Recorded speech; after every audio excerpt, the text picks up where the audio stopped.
And what you're experiencing is once in a blue moon.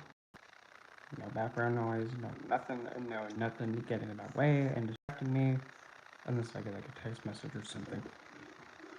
Scooch over, stuff like that. Glare is out of the way. But anyway. Oh, I just love it when it's...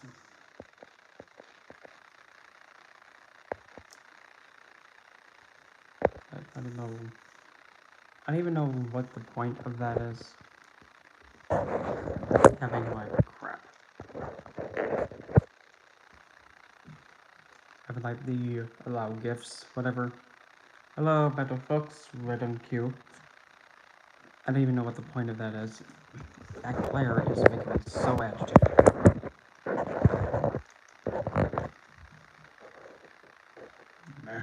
As long as it doesn't cut through it like this, I'm good. But anyway.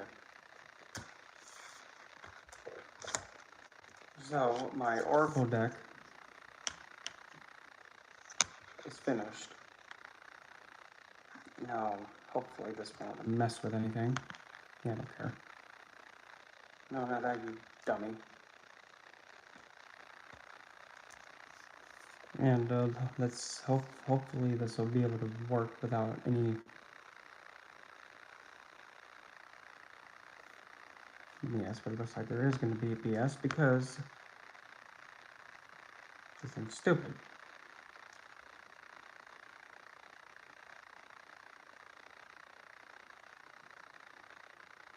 Okay, it looks like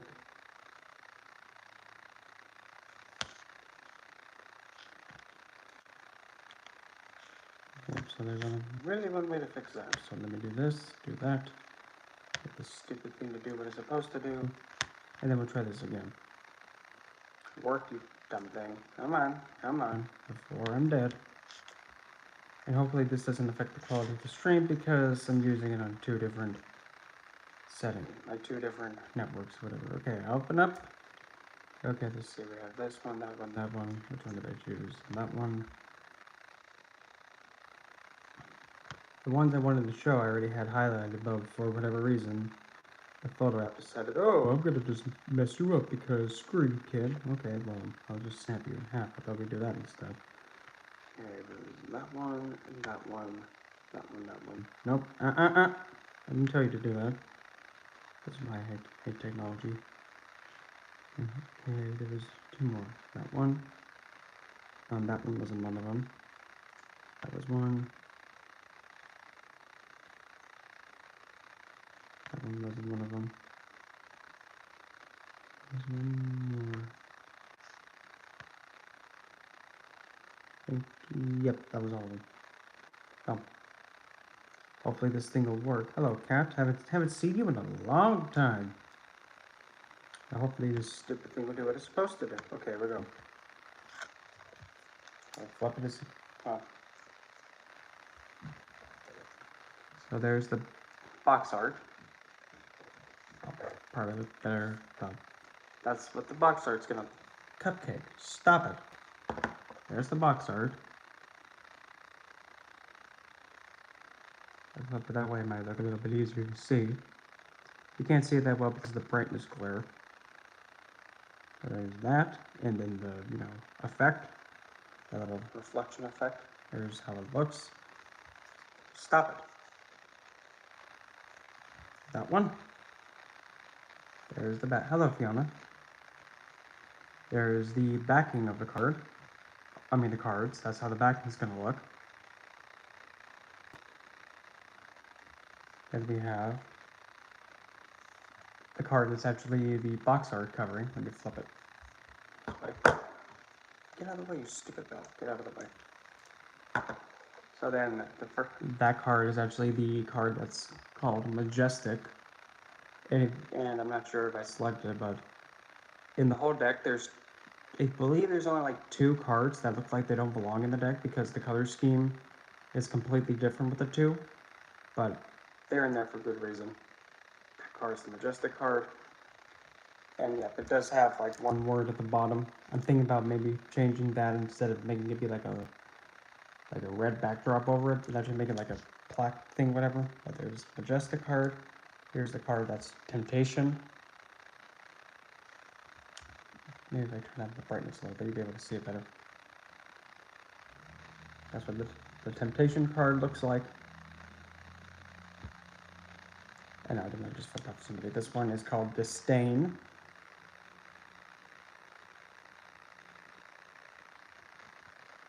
This one is Animalist.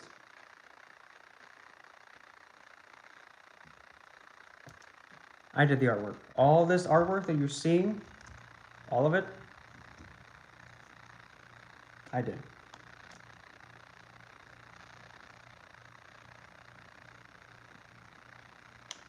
Okay, go back. Yeah, here's Animalist. And if you notice too, you notice like how right here, that looks like a fox face too. I mean, I just had to point that out. Yeah, it does kind of look like a foxy, has a bit of a foxy look, I know. And this, yeah, that one is the Animalist. This one is Opulence. Yeah, except it's funny because I actually made that artwork long before I think you actually really started popping in most of the time of the stream, because I've had these pieces of artwork for a while. Which one's my favorite? It would have to be the very first one, the first one ever done, the Emergence of the Shadow Mistress, the one that I actually have a like have in the frame. Yeah, this one's Opulence.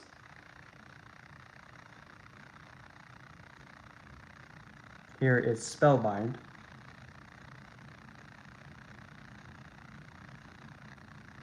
And the point with my artwork, the way that I have it, it actually makes you get pulled into it. It makes you really look into it. Hello, Z. It is funny because it's actually afternoon here, but that's the point with my artwork. It's meant to get a hold of you and pull you into it and make you really get so, like, subconsciously pulled into it that it's difficult to get, out of it. But yeah, this one's the Spellbind card. The release date, I haven't really decided when it's going to be publicly available yet, because the first thing first is I'm going to be making it out of makeplayingcards.com. And the first and foremost is that I have a few people that I want to give it to first, but the first version I'm printing before the mass production one is like available to the public. The first one that I'm having print is actually like a limited exclusive edition that's going to have silver edging on it. And that one I'm actually going to be giving, I'm going to be giving to a handful of people personally, because I kind of feel like they kind of deserve it for investing a lot. And by investing a lot, meaning like they either did something for me, or they contributed something to me without me asking them, or they played a big part of like my whole magical growth, best put it. And they'll be getting like that deck for free without anything. Yeah, so that edition I'm going to be making first, and each deck, in order for me to make that, is going to cost about $40 a deck. And that does not include like the box and the booklet that's going to come with it. So yeah, that's without that. So I'm looking probably about $60 a deck, and I have a good handful, at least 10 people minimum, I can think of right at the top of my head that are going to be getting that edition. So thinking probably about $600 is going to be out of pocket for me. So I mean, but yeah. Anyway, next one is called, after Spellbind, another one is called Allurance. And yeah, but this one, I mean, you can just look at it, you can kind of see like how it looks like a woman figure just wearing a black dress, and how she's kind of like leaning over, and then there's like a bird or a bat like landing right on her arm. She's kind of having her arm up like that while she's having her arm outstretched. And then this is the other card that appears like it doesn't belong because the color scheme's different, but fits. This one is Apothesize. And yes, the words I chose are really big words. But hypothesize is essentially when you actually elevate something to like a divine status. Is hypothesize? Now this one's a good one. Begrudge. Like this one's begrudge. If you see like how there's a blood red eye up at the top, and how it looks like you're seeing like from her point of view, and then there's like her being wounded, like from the mistreatment from Yahweh and Adam. Yeah, you can kind of see like they're enraged. Yep. Then here's one that's called deception.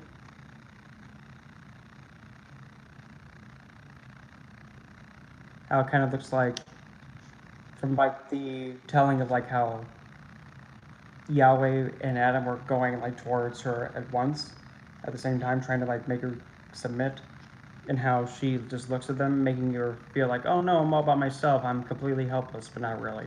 How she stands up and actually turns on them and says, listen, I'm not weak, I'm not going to abide by your stupidity, I demand to be treated better, but you know what, you guys can't do it, so I'm out. Now here's one of my, actually this is one of my oldest pieces, believe it or not. This one is Bewitch.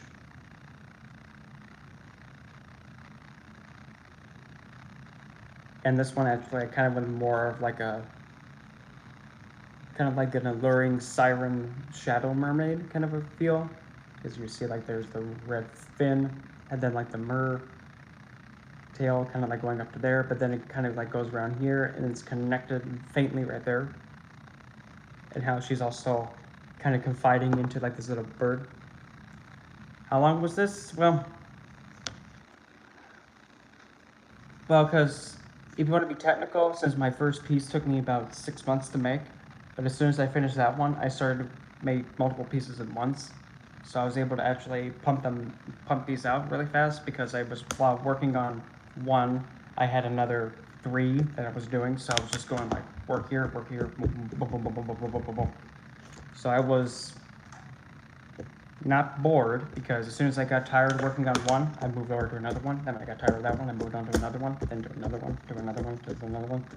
So it took some time. It took some time. I could say like about at least, well, altogether it's 6 months for the first, so that there's 6 months there, and then probably up until now, maybe.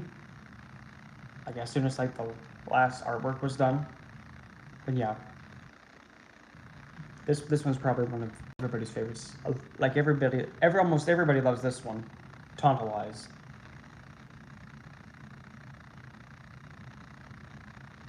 Yeah, well, it's funny because from when making the pieces, I have multiple laid out, and I already know in my mind how I want each one to look.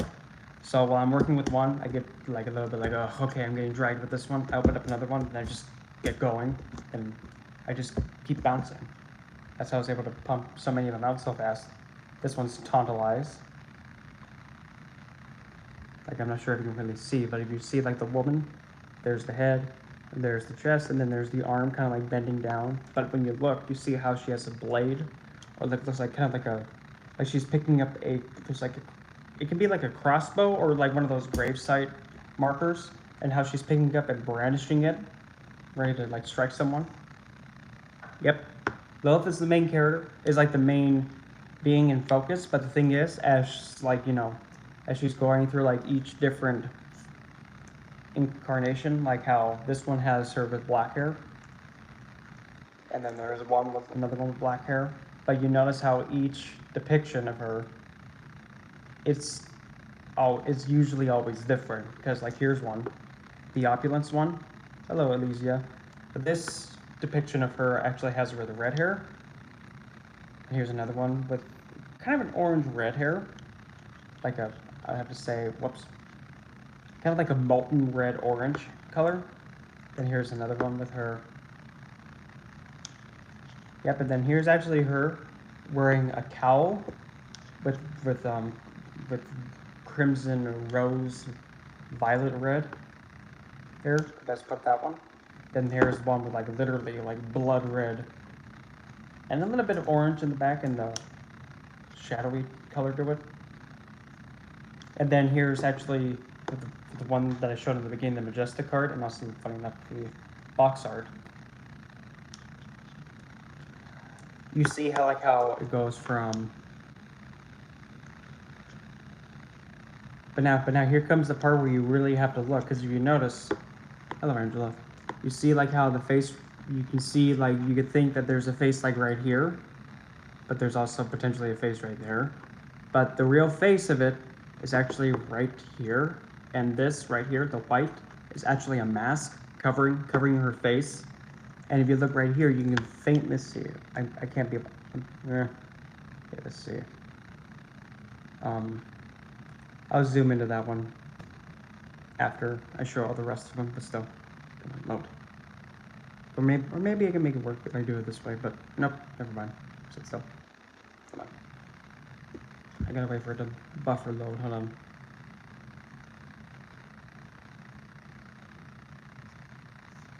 There we go. So, if you take a look, like faintly, you can kind of see like some lips right there. That's kind of like having a kind of a faint grin. That's where her mouth is. And where this is right here, that's a mask, kind of like it's like a Phantom of the Opera. She's kind of like the Phantom of the Opera kind of a thing going on. But there's the lips there, and if you really look hard enough, you can kind of see her with her eye kind of like faintly open. But you really have to look really hard to see that one. But if you notice, then there's the black. There's like the black hair. The lips are there, the black hair is coming down, but then there's the red hair coming from here, and then now there is ghastly white too. But the white is representing her before being tainted. But each part of like her hair is showing each like aspect of her. So there's the ghastly white showing the purity, and here's the black, which is her pretty much being like the seducer, the seductress, because the color black actually pulls and takes energy and consumes it, kind of like how darkness just consumes everything. And then the red is like the inspiration and taking the desire for something, to take initiative, to go towards something. But essentially, the Majestic card is essentially her at her purest, meaning that without Yahweh's influence and the whatnot. Because if you notice, she's also sitting like on a pedestal. So she's like in her natural state without his BS and shenanigans. So let's see, where did I leave off? I left off at... There we go. I'm gonna wait for it to load because it's taking sweet time. After Tondelize, we have Glissade.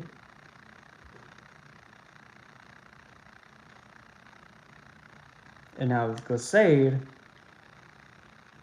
I pretty much like to call to depict it like when, essentially after she ganks Adam, because like there is a card in here that's called Vengeance, which actually has her coming down and surprising Adam. But this is like her when she's like literally eviscerating him, like ripping him to shreds. Because if you see, like down here, you can kind of see like her hand coming down and like clawing, and then there's another hand up here going up, backing up. Yeah, but with Glissading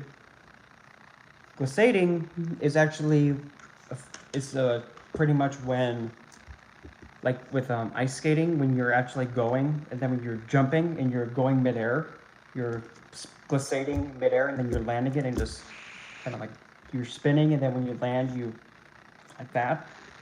So in a way, you can kind of say like she's glissading on his face or his whole being. So she claws down, and whatnot, goes and twirls, and then lands, and then just, yeah, you get the idea. Kind of like making an art of taking him out. Now here's one that a lot of people may look at and think, not really sure about it, but this one is Elegance. Now you're probably thinking like, but wait a minute, it kind of looks like two forms kind of like merging with each other. It does look like that, yeah. But the thing is, the way that I came up with this is that, as far as we know, as Lilith is a really self-empowered entity, and usually, at least for my reasoning, why would she really marry and commit to just one, while she can go and put on the front of being like devoted and married to something? Why would she just settle down with one, while she goes and marries so many just to get the perks? So with this, oh, I forgot that's the ice maker. But with this depiction, you see like how she's elegantly seducing and kind of like locking and wedding with this shadow being, but because of like it's still the elegance merging with, she's still elegantly merged, but she's still slipping away at the same time. So it's kind of like a way that where it just flows. Yeah, exactly. But what's even funnier, believe it or not, with this whole Oracle deck, I don't put like her sexual side as a focus. I know, I actually don't. Now this one's also another one of my first artwork pieces, but this one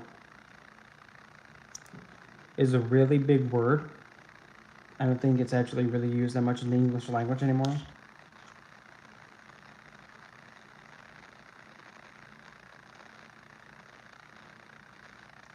Believe it or not, the medium that I used, you're all gonna look at me like, no freaking way.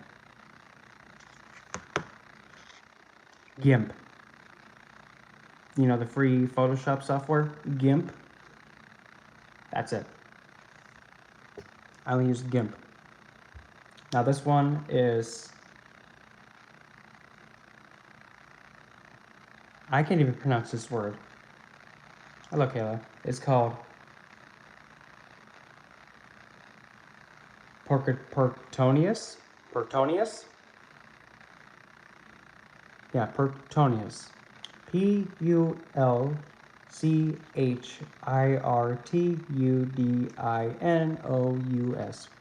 Pertonius.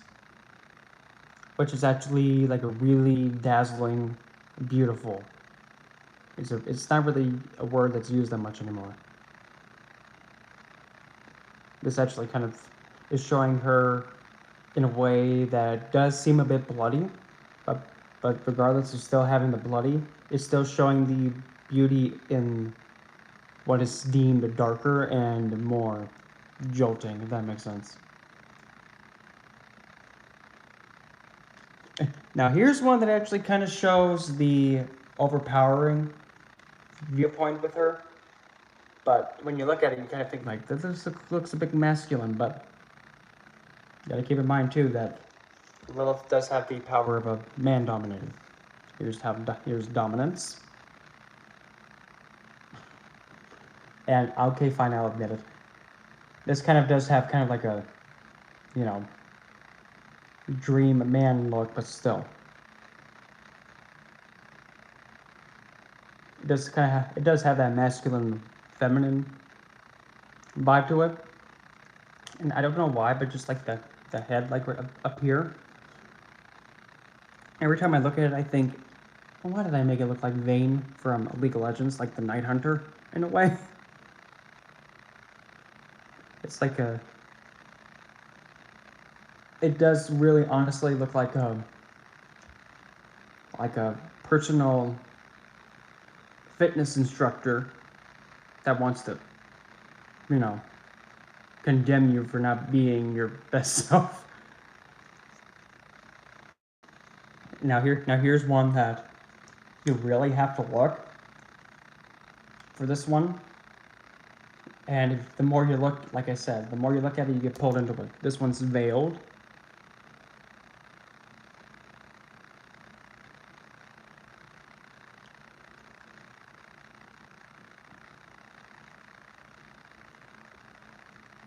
I'll give you some time to take a look at that one. But as a hint, if you look up here, like up at the very top right here,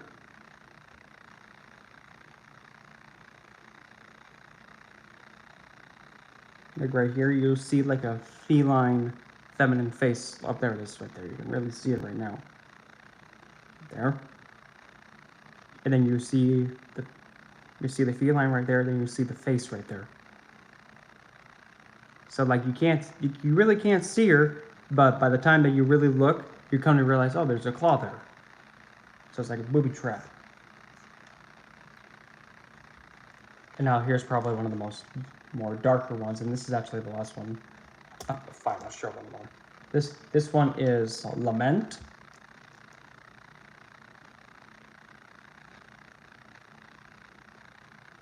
This one kind of is. This one's showing the aftermath of like all of her children being killed in front of her. And if you notice too,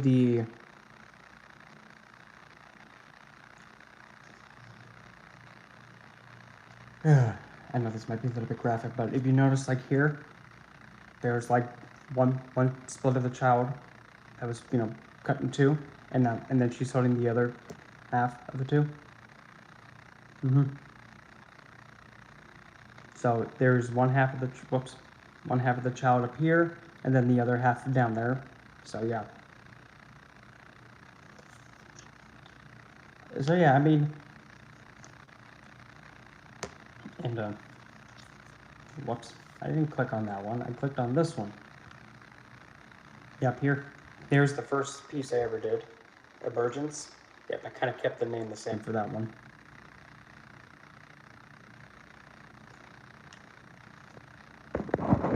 Sort of kind of leaning a little bit. Yep, there's Emergence. This thing's trying to like knock itself down. Don't do that. See, I'll give. Sure.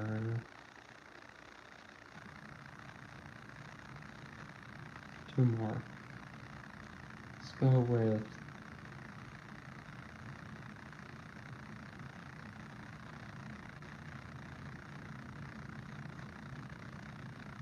I already shared that one. We'll go with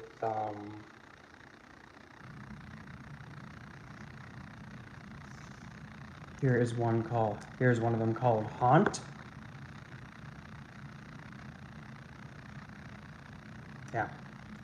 This one kind of showing like how after the aftermath with Adam, and how Adam is essentially just with Eve, and how essentially with Eve,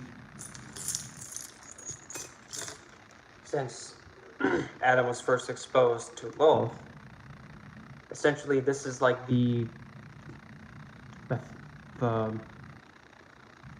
intrusive thought of, losing Lilith, his first desire being gone, and now how it's haunting his mind and plaguing it, and essentially because of that, that's how he ventures off on his own, away from Eve, and then that's like the thing that keeps plaguing his mind. This one is Solitary. Essentially, Lilith going off on her own, even though that it does look like she's sad, but again, she's not really sad, because she may look like she's looking down and like sading, finding herself. And if you notice like how she's kind of like pushing herself up, she's still knowing like the worth of it, even though that she's also, here we go, can you zoom into that? Yeah. Yep. Even though she is wounded, she's still keeping the poise with her. Let's see,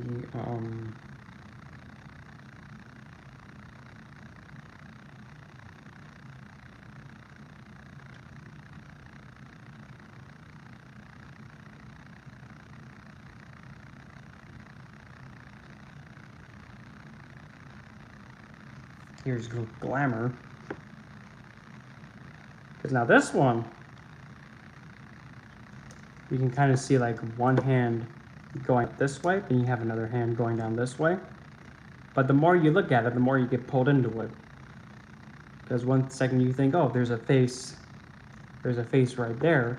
But now when you keep looking into it, you realize, wait a minute, maybe that might not be the face. Maybe the face could be up here in the back. And then that could be like 1 foot.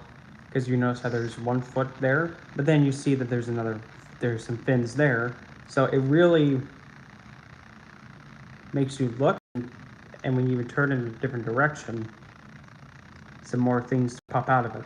Because now, just doing that, you can kind of see like how there's like another head right there. Looks like looks like an eye right there for like a black dragon. Flip it that way, but yeah, this deck really toys with your head. Now here's another one. This one is called Stalk. Essentially what she was doing while, following at him, just waiting for the right moment to jump on him. And if you look,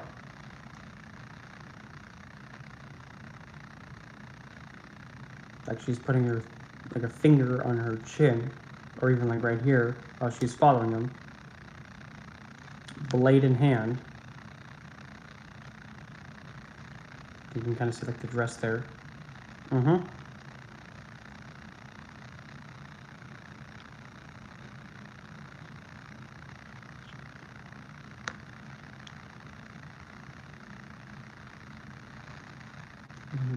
Oh, here's a good one. Masquerade.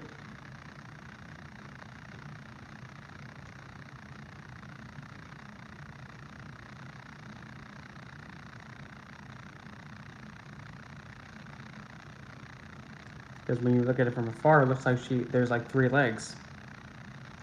But the thing is that her right here. There's a total of,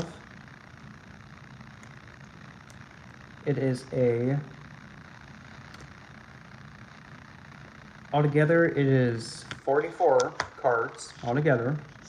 So it's not really that much. And again, that's what the box art's gonna look like.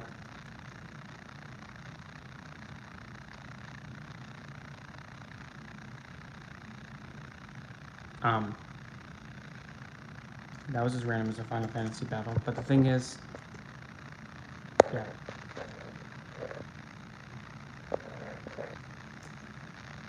Terror Destroyer, cute, adorable. That's what the backing looks like. Let me see Emergence, we've seen that one. I'll show another one. There's Admiration.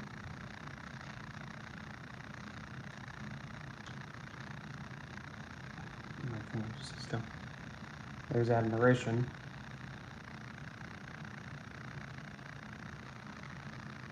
And what's funny, if you actually take a look, you can kind of actually see like how it looks like she's turning and kind of grinning. And there's the eye, there's the hair. Now she's turning around, looking at this figure down here, kind of like being all like trying to give her some attention and whatnot. But if you notice how this, like the setting right there, is actually like part of her dress. Yeah. And then there's like I've never been really good with that kind of what's that called, eye makeup, where it actually kind of looks like it has a flick up like that. And yep, there's the hair. But also, there's also like this veil too, kind of covering her other side, just like how in the beginning. Gotta wait because this thing needs to load it. And just like that one, there's the same veil. Yeah, eyeliner, that was in. But yeah. So there's that there's the Oracle. Again, it's a total of 44 cards. 44 cards altogether. The mass production, I think, might be going out after you know, I get like the first one that's printed, which is going to be like a limited edition for, well, obviously myself, because I want to make sure the quality is up to par before I start giving it out to the few people. But once I get that, then from there I'll start having the mass production be put up. But at first it's going to be up on makeplayingcards.com. I think that's what it's called. So it's going to be going up there first. Why is that? How did that happen? So where's the? Oh, that's why. That's why. They were put in backwards.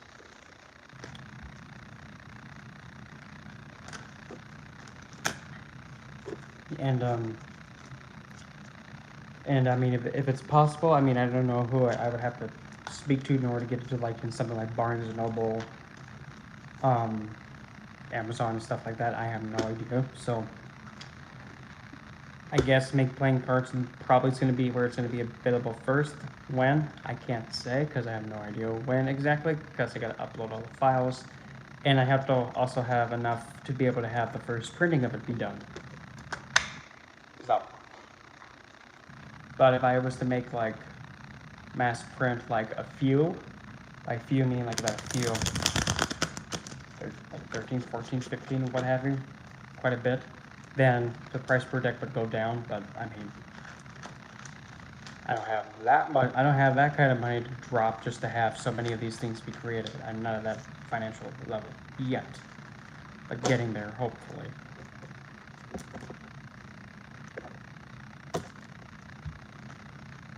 Because I do want this to be more than just like, because like the bare bone minimum for the Make Playing cards to actually have it be printed and whatnot is that there has to be the bare bone minimum will have shrink wrap. I guess like how it comes. It'll be shrink wrapped without a box, and I think the lowest is, well, the coloring, if it's the finish, it doesn't really matter if it's gloss or mint or plain card, whatever. But the silver edging without edges or just full color, well, that one's not going to be that expensive. And I believe it's just the standard smooth, like the standard smooth is how I'm going to be making them. But for the, I think it would only be like about $20, $20 a deck. Yeah, matte. That was it. Yeah, that one. Why is this thing sliding? I'm tired of it sliding. Don't slide. But yeah, that's what's in the works. I still have to make the guidebook for it, though. But I mean, the guidebook, I'm not really going to be putting a lot. I'm not going to put too much into it, because if I was to put too much into, you know, making the guidebook, I'm pretty much limiting the person from being able to look at the image and take from there what they're seeing. All that really is there is just like the name of the card, and so they can just jump off that. I try to keep it as vague as possible.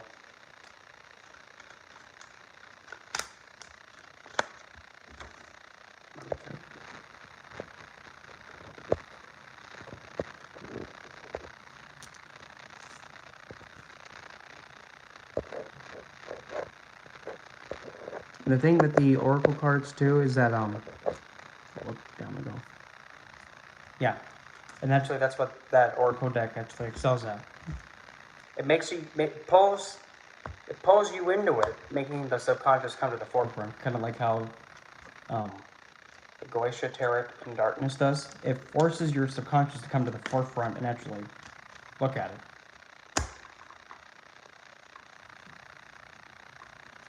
And of course, it doesn't just have to be used for like card of the day reading and stuff like that. It can actually be used to focus on a certain aspect of her. If that makes sense.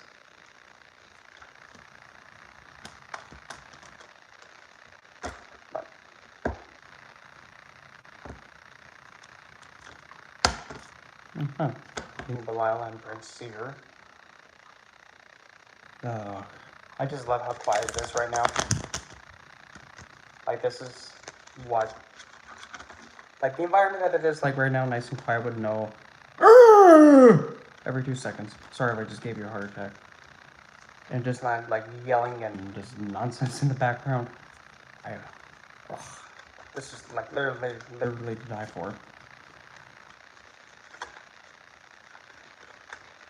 And something else just like out of nowhere, just like all of a sudden. Do you want whatever? Or just like how they're just screaming halfway across the house, like, please don't, you don't have to do it. You don't have to be screaming that loud.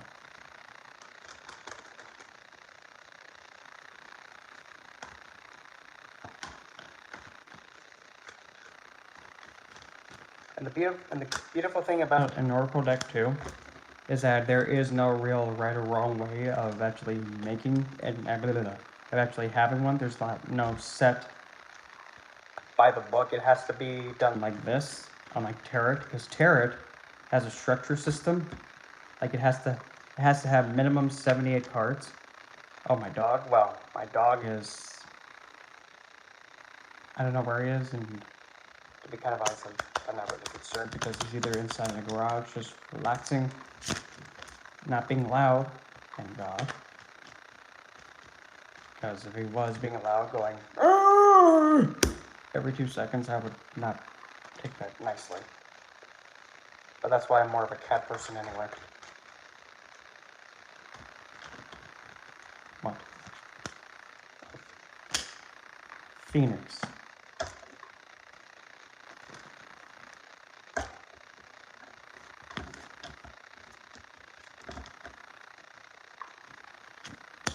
Of course, that card, no.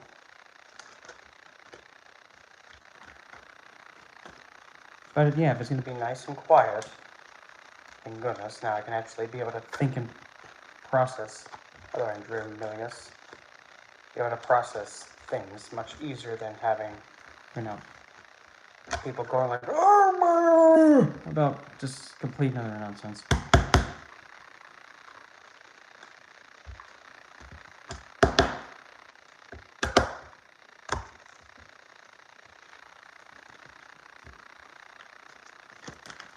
Fine. I'll just throw myself some of these anyway, just because I have them in hand. Okay. Whomever. Well, I don't want to say whatever because that's not really going to be confiding well.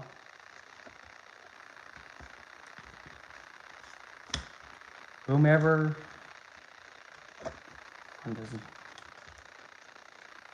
From this Galatia deck. Okay, that sounds so bad. Oh, speaking of that, that's another thing I'm working on. I'm making my own modernized Galatia book. By modernized, meaning that it's going to be a bit more age appropriate. Well, not age appropriate, but it's like it's going to be much. I said.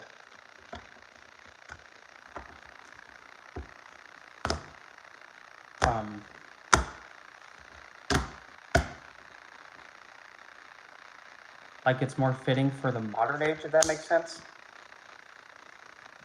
Yep. They're just. It took some time.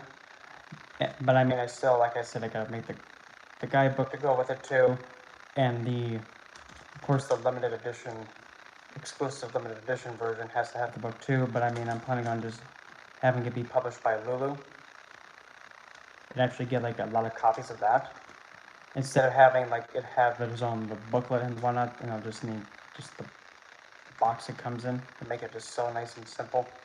Because I don't want to make it too overly complicated. Because I make it too overly complicated and too difficult, it's just not going to bode well. Because I'm trying to be as cost effective as I can. And, you know, not break my bank. Okay, fine, I'll take that card back. Are you sure? Okay.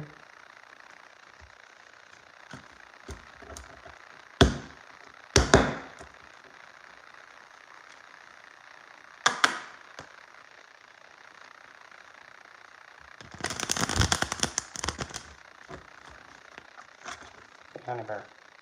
You all at the top right there. Come on.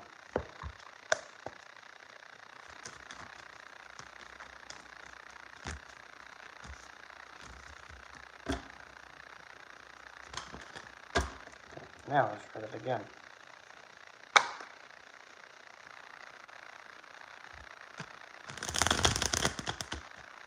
Oh, that's so much cleaner.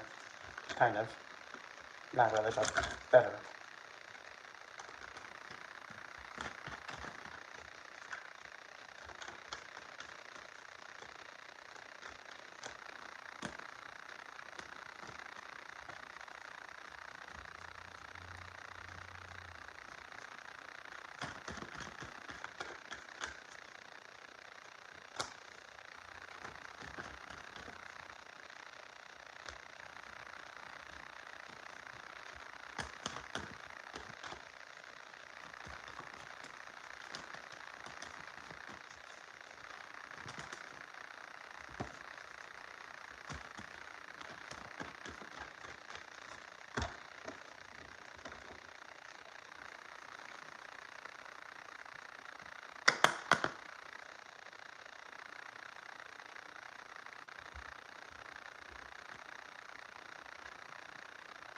There we go.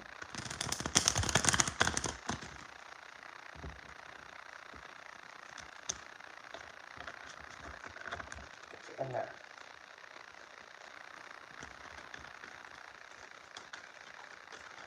Fine. One at a time.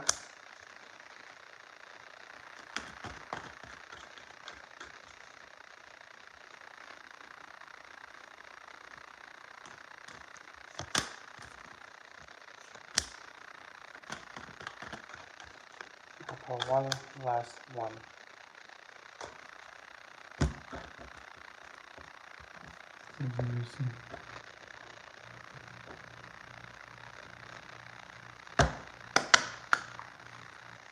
Honestly, if it was up to me, I would really want to get a cat.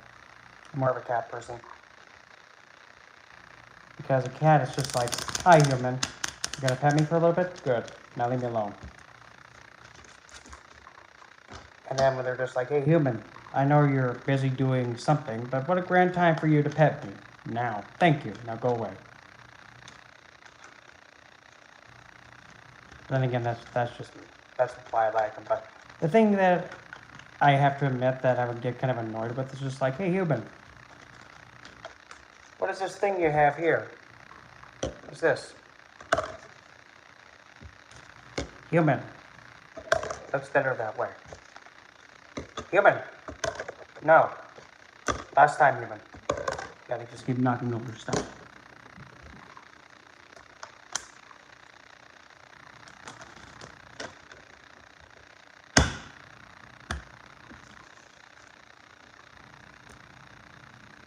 Yeah, cats are just like, human. Listen, you better appreciate this dead rat that I got you. Otherwise, I'm gonna be really upset. So I appreciate it. Okay, so.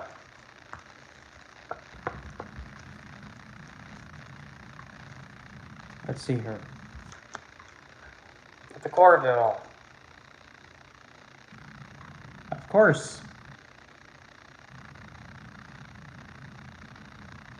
Do I dare say more? Gee, like I didn't see that one coming. Okay. Clarifying. Okay. For those with Lucifer.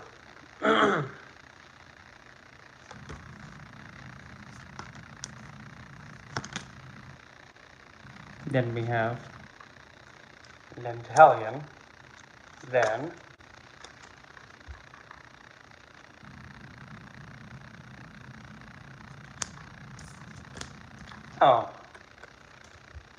and that's actually the first poetic divine they've ever interacted with Hagante. There's also Bastet. Well,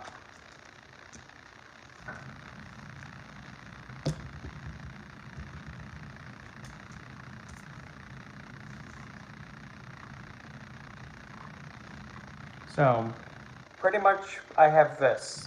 Venus in Capricorn, Venus in Pisces, Sun in Taurus, Mercury in Scorpio, and the Black Moon Lilith, which is in my first house. But specifically, I'm gonna have to point this out. I have Dentalion in my D9 Navamsa chart, having it become Venus in Pisces exalted. Oh, and also my dimwit of choice, yeah, he has a Venus in Pisces exalted in his D1 Vedic side. And in his birth chart for the Western, he has a Sun in Taurus. Go figure. Of course, I remember this now. And in his Navamsa chart, he has Venus in Capricorn.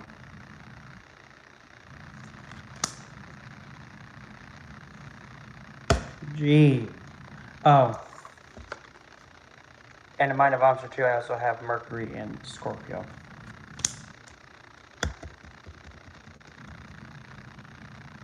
Okay, that's just a big pile of nope. Nope. Big nope. So anyway, at the core of it all, well, oh, there's no other way to say it but this. Focus having Lilith being essentially the empowerment comes together, and to actually have something be put out to its best possible state without any kind of hindrance or anything saying like, oh, that's too much, that's too little, oh, you shouldn't do that, whatever. No hindrance and nothing mocking it and bringing it down. Allows it to be able to fulfill the desires of the physical world,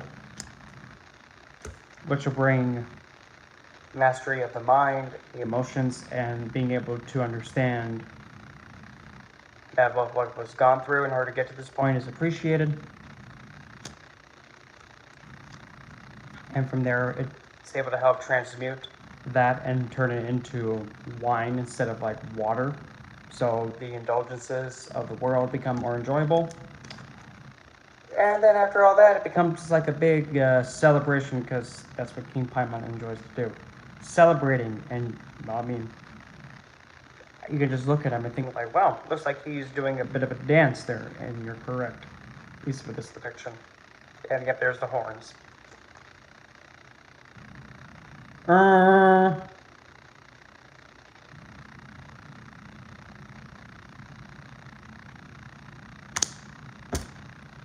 Yeah, I mean,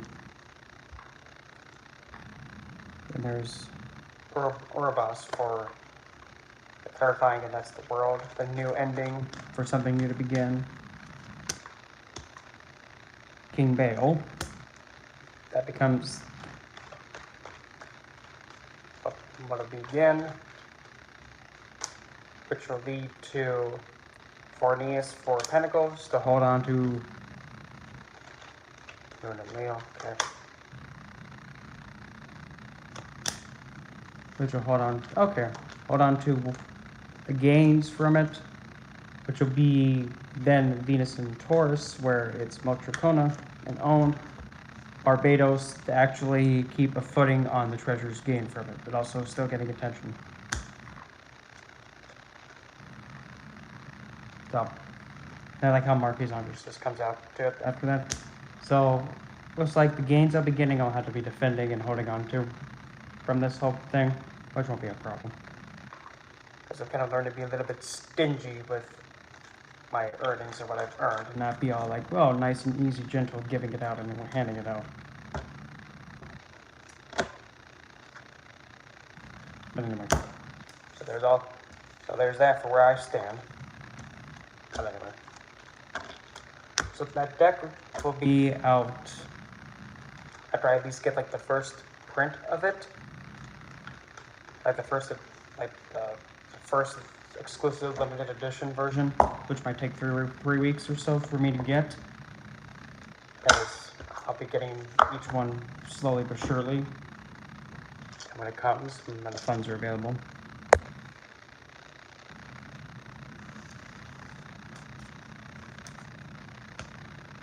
If I can figure out a way to have it be mass produced, that'd be just swell. Like have it be like in Llewellyn, and I'm not even sure how that would work, as I might have to just approach with a publisher. Yep. Yep, show it the color cards, all gets quiet. Yep.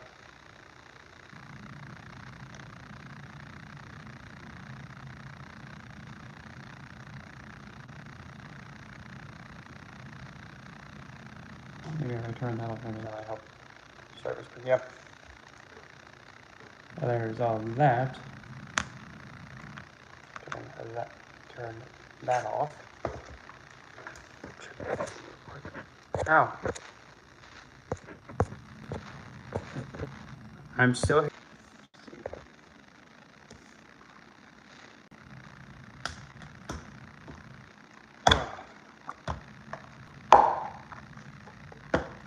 I just love how it's just so quiet, and I can actually do this in peace without having, any kind of interruptions or anything.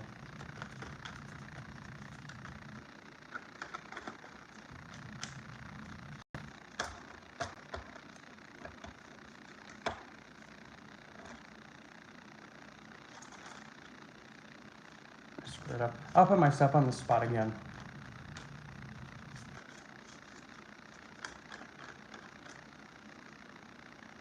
Let's see. I guess I'll do the triangle lover spread.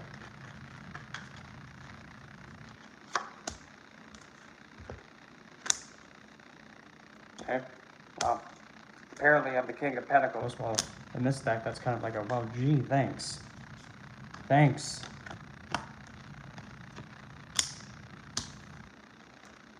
Other is Seven of Pentacles. I mean, Seven of Blades. Which, okay. It's like maybe trying to pull a sneaky on me. But the thing is, this Seven of Blades is a shadow going towards the figure. So it's not like, I don't see it holding a weapon or anything. So it's kind of like being like surprised, whatever.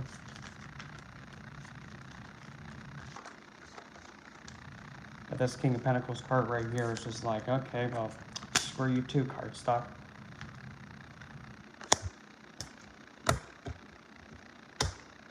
Okay. While as a unit, it's the Three of Blades. But now when you look, you think, that doesn't look like heartbreak or distrust. Or, having your heart shattered.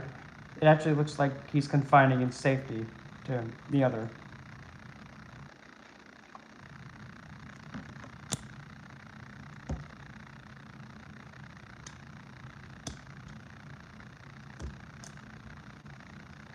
Okay, so why the heck am I the King of Pentacles then, cardstock? Let's be fancy then. Put your lamination cardstock where your, put your lamination where your edges are. I'm the King of Pentacles because of the King of Swords. Okay. Okay. Whatever you say, money. Whatever you say. Whatever you say. Whatever you say.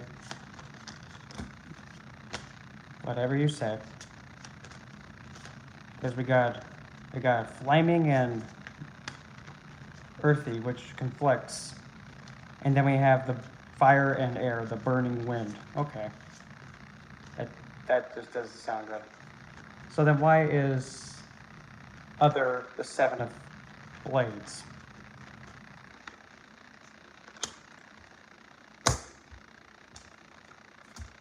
Because of the Ace of Cups. Oh, well, isn't that cheesy?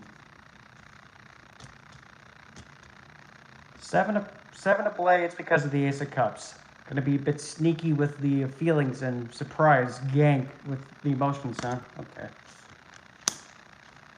But because, This looks like it's a blood pact. This kind of looks like a very sneaky way to drop the engagement thing, which by technicality kind of already happened, but whatever.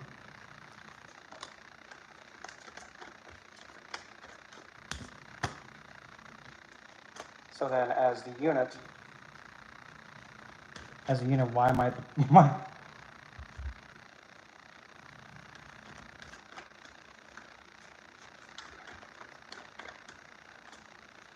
So then why are we then on the Three of Blades, which looks like it's one confining in the safety of other, instead of it being heartbreak? It's because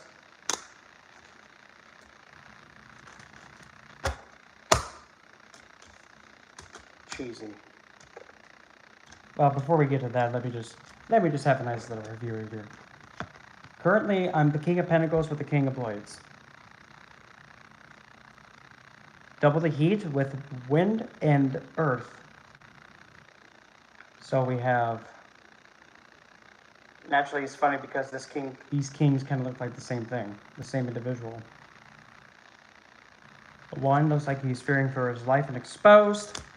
And then we have the King of Blades, who looks like he's well put together with a blade, and he's kind of grinning like, sucker, I'm going to shank your ass. So we have one fearing for security, and then we have the other one fearing none, and actually having a blade in hand ready to go, stab someone. And then over here, for her intended, we have somebody being sneaky, ready to gank somebody who's not paying attention with a blood pact, or like a devotion that can't be taken back. But now as the unit, as we've seen already, Three of Blades having confinement in other, which kind of already does happen. And supporting that we have Justice. But the depiction actually shows injustice and, justice and, the karmic expectation kind of being like told, you know what, if it's supposed to be just and the right thing, no, we're not. It looks like escalation of it being, unbalanced gets face planted. So yeah, as the connection, whoops, daisy, as the connection is being kind of unbalanced and unjust, it kind of compensates for itself, which makes perfect sense.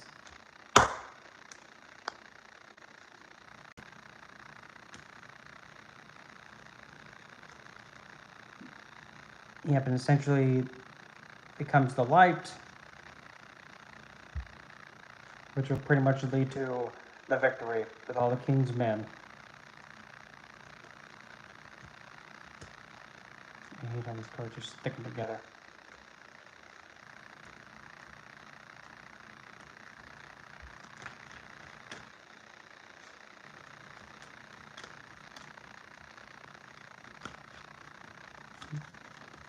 Yep. And cats are just like allowed to just move and go as they please. So this one is Tarot V, which is by the same guy who made Tarot Z. Yep, and if you killed a cat, you were put to death. In Egyptian mythology, if I'm thinking correctly. If you harmed or murdered or killed a cat, you were put to death.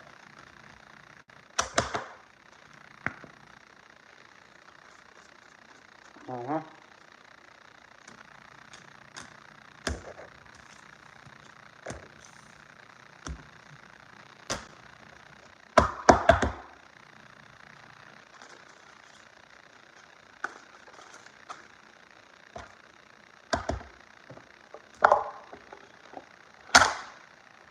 I'm gonna make myself a drink of some kind. Hold on. Oh.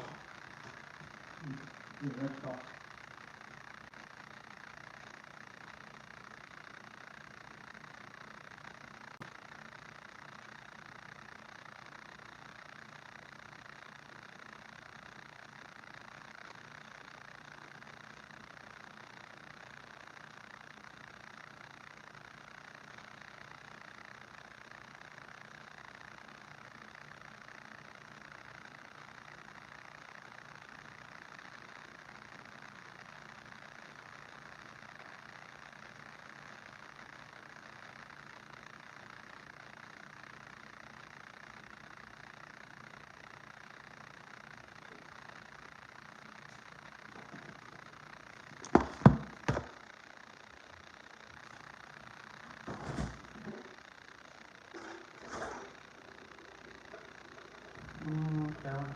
Screw it. I'm just spoiling myself. Oh, it's fine. No. Screw it. Give me the comments out of this. And I'll spoil myself in the comments.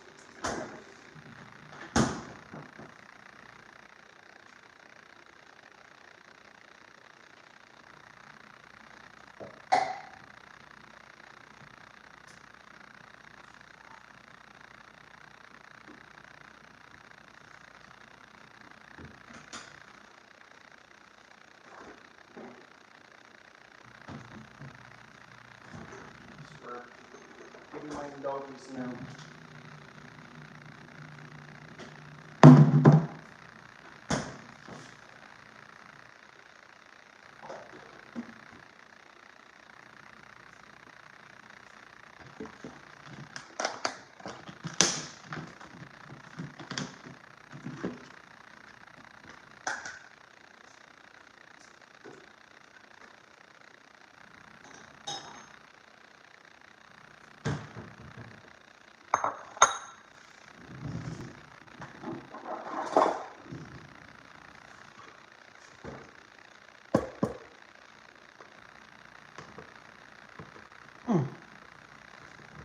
I'm using the muscles for this one.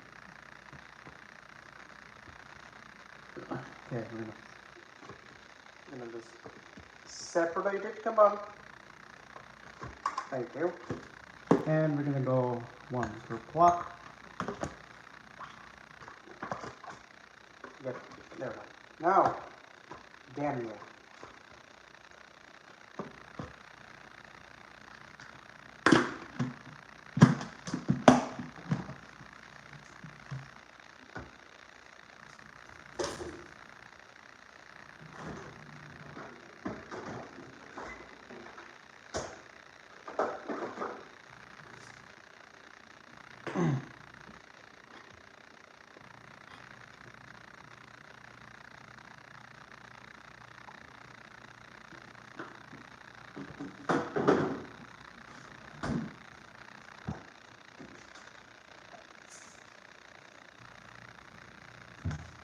Plenty of chocolate there.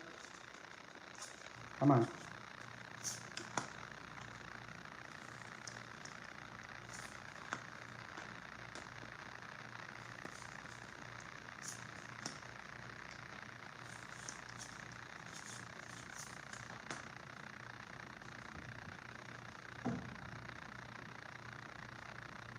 Ah.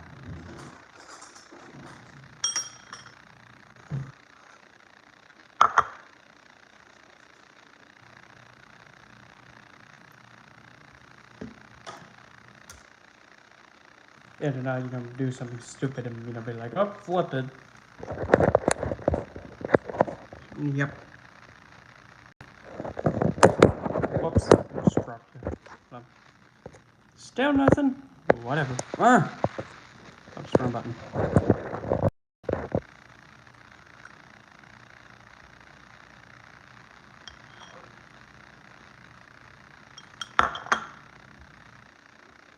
And quite frankly, like if somebody was to come and be like, that's a lot of sugar, and you might, that's not good for you. Well,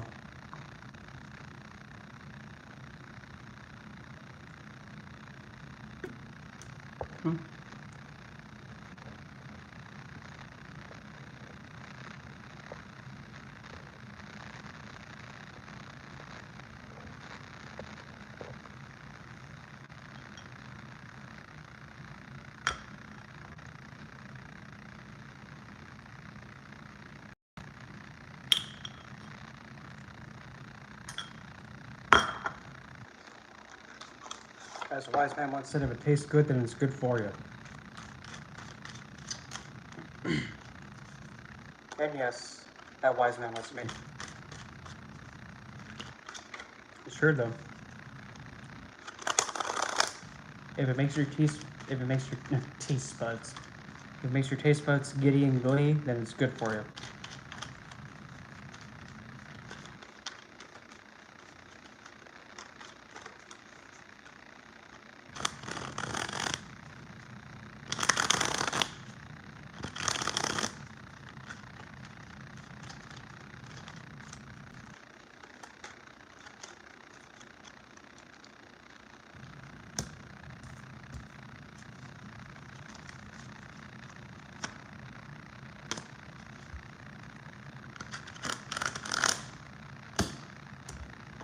and I think the name was Books. Will you meet somebody in August? Well, you will at a sporting event. And you'll probably have to see that one of the persons that you're most likely to be compatible with will be either doing a sport of some kind or actually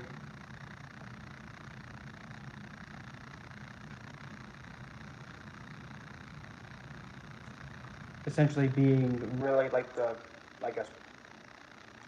doing a power play during a sporting event or being very physically active. So to best ensure that you see that person, best to go to like a sporting event or watch like a game in person.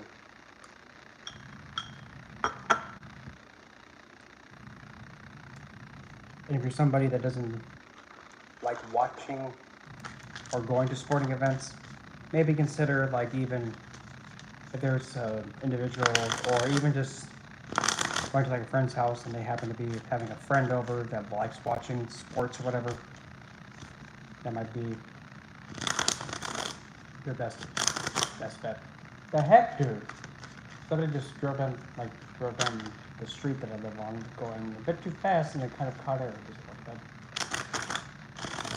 That's a good way to mess with your alignment, like car alignment.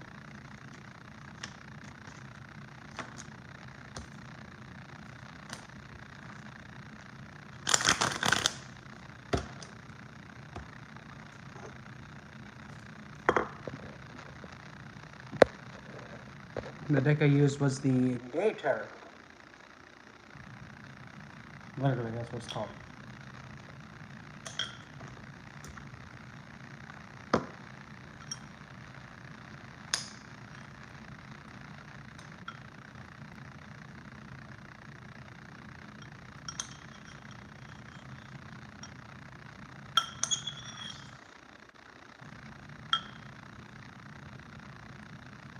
And also keep in mind, by definition, a sport doesn't have to be anything that actually has like a bat or a ball.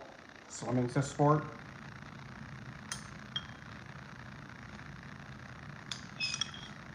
Essentially, it's anything that where you have to compete against another player. By technicality, chess can be a sport too.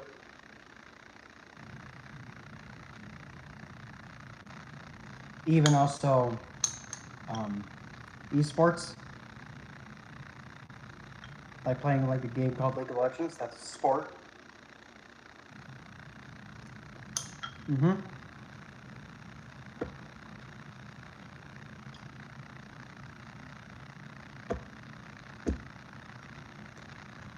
I'm not gonna lie. I've actually met a few potential. And I say potential meaning that they have the potential, but they didn't last that long because they weren't consistent. I had a few potential suitors. That's the word I'm best using. But they didn't last that long. Like they weren't consistent, so.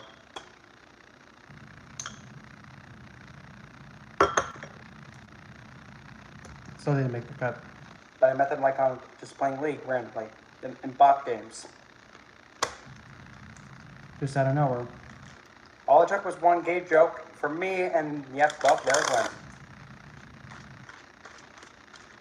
Good, oh boy.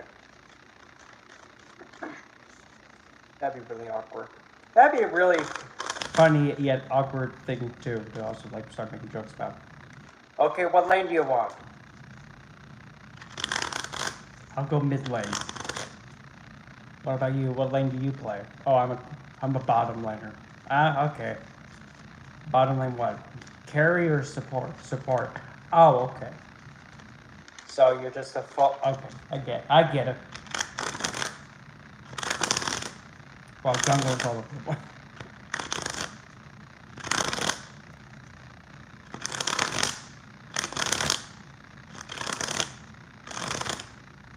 Oh, it's the killer brunette.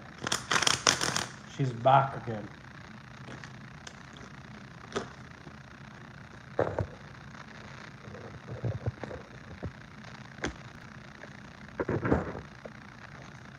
And I don't know why this popped in my head, but A part of me really wants to even go do some TikTok stuff, but again, I'm really hesitant because I don't want to have like a bunch of dim-witted kids start swinging at me saying, "Yeah, well, hell only works with people that have a Libra zodiac sign." Well, for one, you stupid dimwit.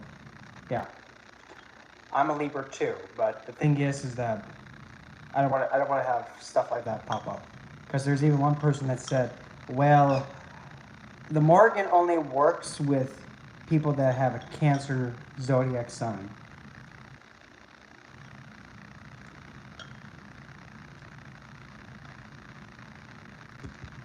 Stuff like that make me go, I just can't deal with individuals like that, like Cupcake, you stupid. Just because you have a sun in Cancer don't mean, you know, a deity's more like working. Mm-hmm. That's why I'm hesitant to even start working doing stuff on TikTok.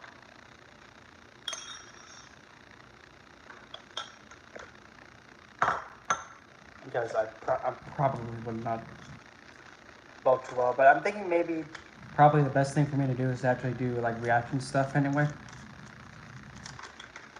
Just to see if I count. Ooh.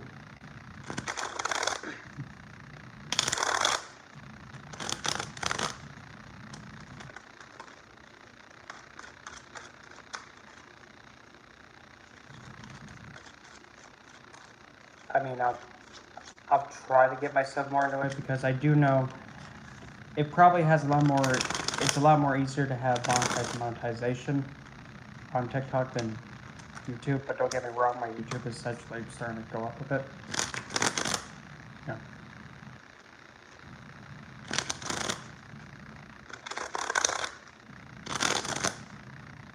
Okay, so business ventures for the battle fox, the armed fox for war.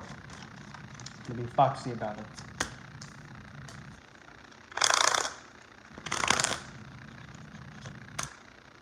Wow.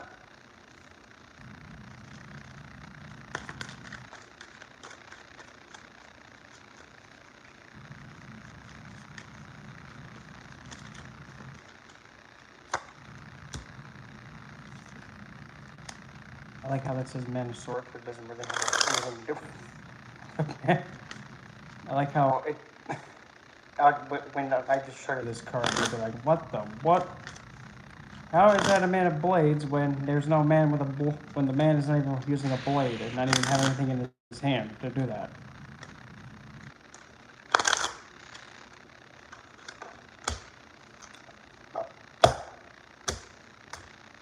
Um.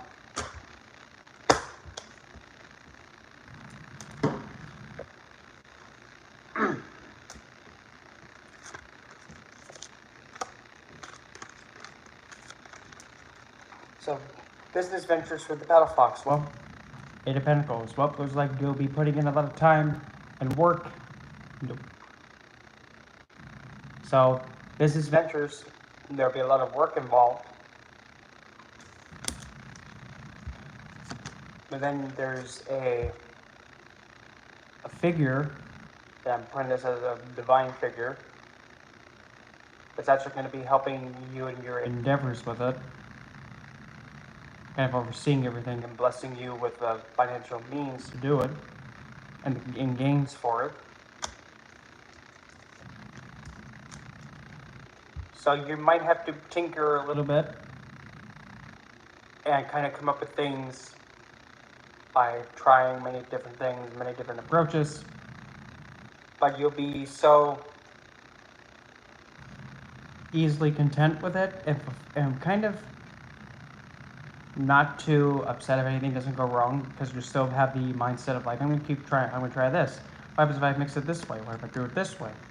You'll still be so enthused by it that it's just still going to be propelling yourself forward to try something new with going about it, like testing new ways of it, ways of like having the business run. And because of that, well, I'm just going to, I don't know if anybody's going to get this reference, but I'm going to go with it because this raised my grandparents, and this was one of the cartoons I've said a lot. Hey, Rocky, watch me pull a rabbit out of my hat. Again? Roll up my sleeve, presto. Ace of Pentacles.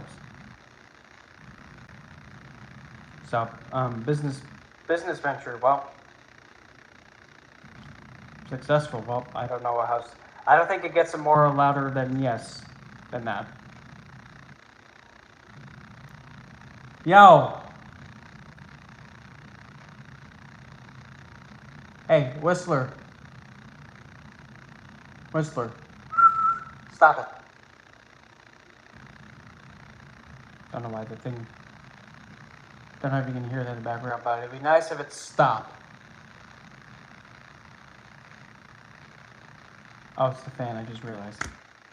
Well, I put them with it. So, it might have to be a lot of upfront work at first, but you'll have divinity that actually excels in the kind of work that you're doing to help guide you through it.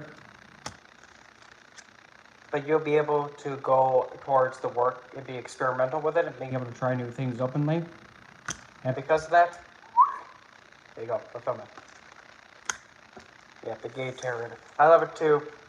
And even though some of it's kind of like, okay, hit and miss and cheesy, but I mean, it's cutesy, but it's not like how I was expecting it, because I was expecting it to be a little bit more like, oh, okay, wow, we're really out there with this one. But, that's what it does.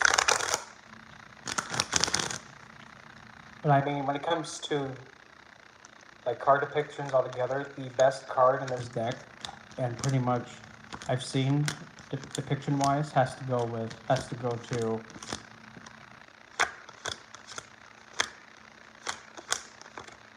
I'm gonna find it. And I'm sorry.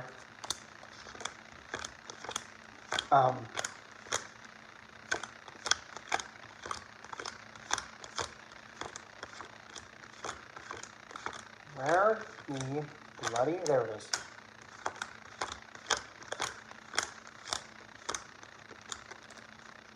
Well, isn't that a stereotype? The magician, let's go to a musical! No. I'm one of those that doesn't fit the stereotype. Like, oh, I like musicals. I kind of don't. Because it's impractical for just out of nowhere just to begin singing musical woozy woo just out of nowhere. I'm primed and I'm no. So yeah. Can I pass it? I'm gonna watch me at the very beginning of the deck. I'm gonna be so mad if it is. And I mean, of all the decks I have, yep, there it is. Of all the decks I have, this one probably is the one that can actually hit me the hardest, because the death card, the Nine of Swords, it's kind of, it hits like a truck, but, you know.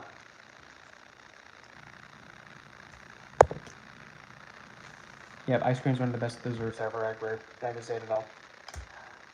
You know, the cup suit, don't get me wrong. Don't get me wrong, I mean,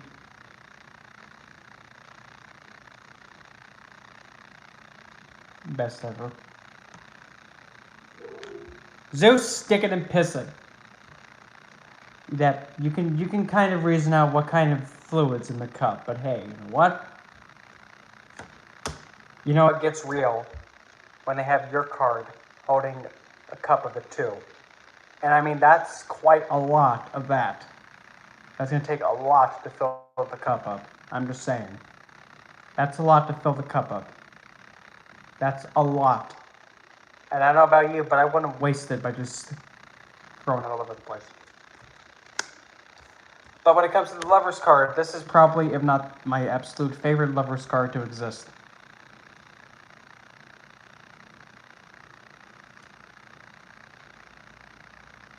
It doesn't get much better than that.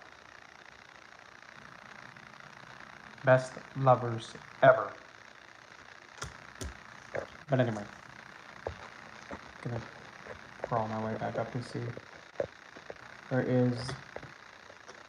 It's Killer Brunette. Will the Killer Brunette go on to a holiday soon? Well, by holiday do you mean like vacation soon? Well, let's see.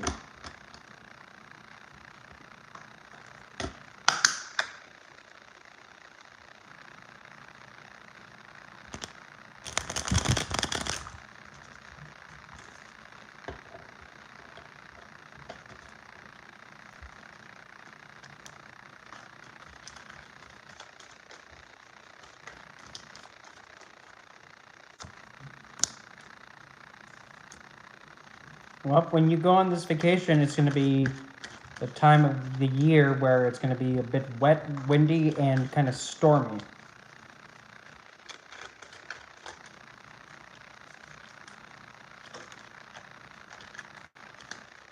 Like a monsoon season.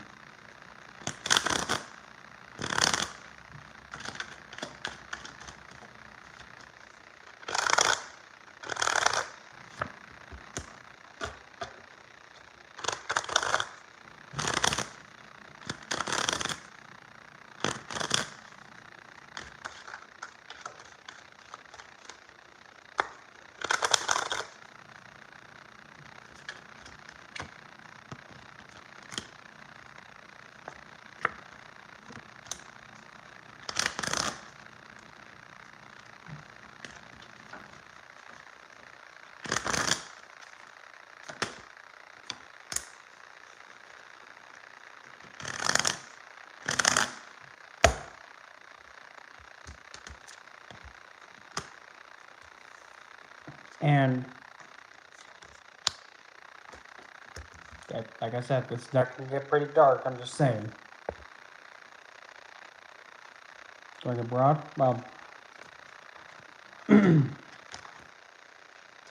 so, during when it's monsoon season, or like when it's going to be really wet and windy, but during this wet and windy weather, there may be either you might be visiting like a cemetery of some kind, or maybe even assisting somebody with bereavement. Like if somebody has somebody who passed away and they need to have that support, that might be another factor that gets involved with it. But while on this vacation, there might be revelation, meaning that what comes out is that what happens is that somebody who's young and was actually having a lot of aspiration might pass away because of depression. So you might, while on this holiday during monsoon season, what I'm getting is that you might also have to help somebody who passed away who was really young because of depression or some kind of feeling of solitude and loneliness. So you might take time off, or might have, while on this vacation, have to help somebody who lost somebody young because of a mental or emotional challenge that they had faced.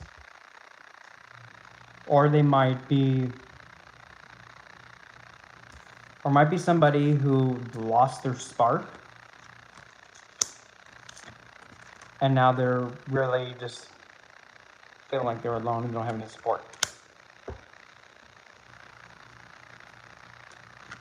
Or this can actually indicate possibly somebody that you know might be passing that is young and you feel that they have a lot of potential, but now they might also be somebody who's kind of withdrawing, which might actually lead to something being done that I don't want to say because it might be in a bit of a bad spot to say so. But if you feel that there's somebody young that has a lot of aspiration, a lot of willpower to do something, just check on them just to see, just to be safe,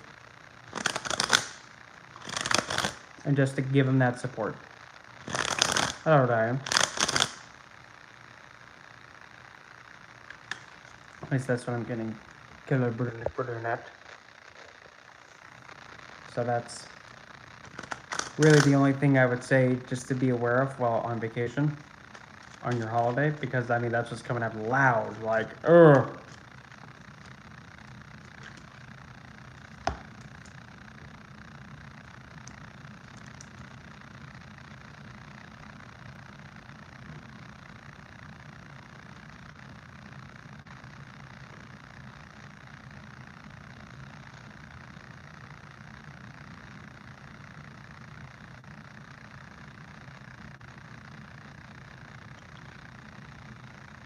If they happen to be born in the year 1998, if they were born in the year 1998, better double check. 1998, I mean, that's the year that pops in my head. Or, if not 1998, 1993. That's the only two numbers I can get out from this card. Born in 1993 or 1998, one of those two. If they're born in that year, that's the year to really double check and make sure that they're A-okay. Or if you know somebody within those years, numbers. Yeah.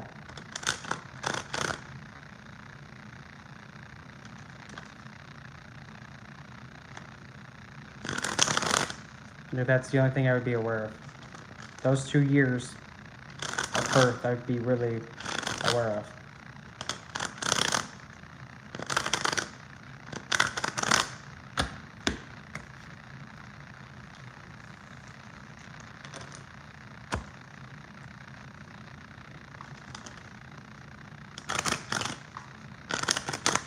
Like I said, this deck, while it looks cutesy and it, don't bonk at me. See how you like it. Anyway. Oh, shoot. Well.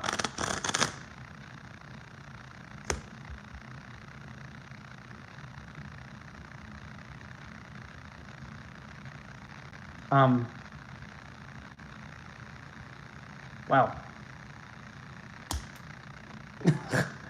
Dang.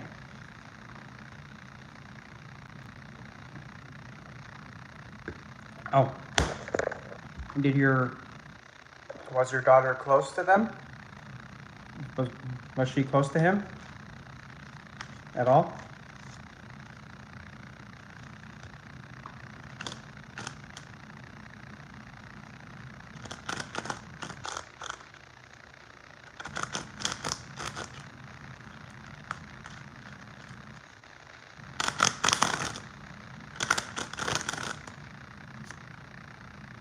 Because if so,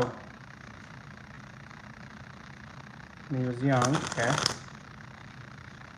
Was she close to him at all? Think highly of him? Did he do a lot of things for her?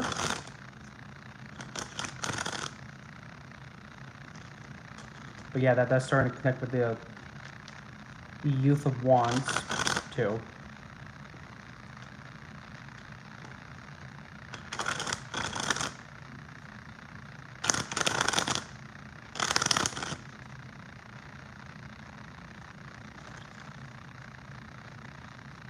Okay, then.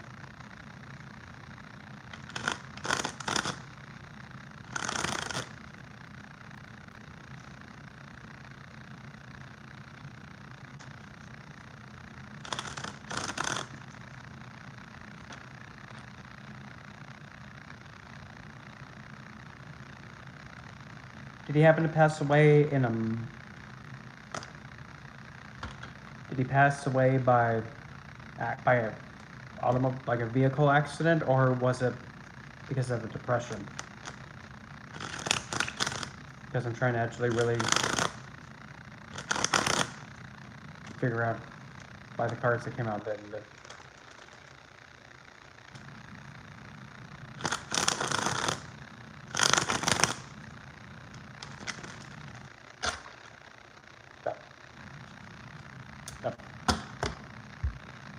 I'm sorry, every time I see the Ace of Cups or the Queen of Cups, or essentially most of the God of Cups of this deck, I think, wow, what a cup of man juice we got there.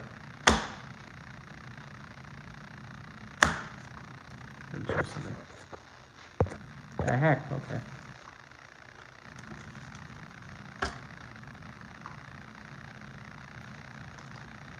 But I mean, usually, at least how I read, that's the beauty when you actually do use just intuitive reading when you read. Up, stop.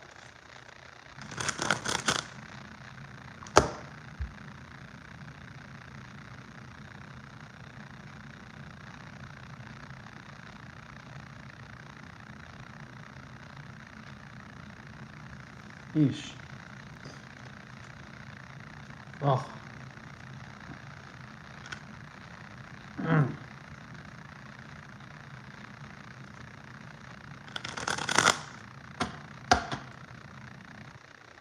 Was the driver drunk?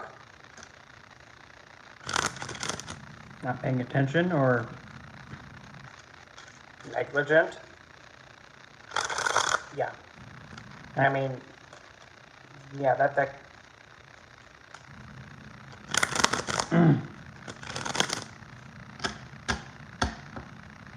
well, I mean, I can't even.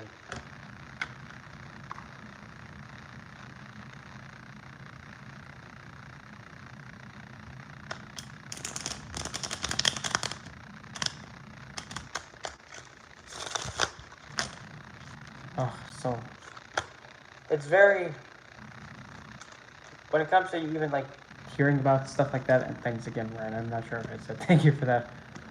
It just, for me, it really, I mean,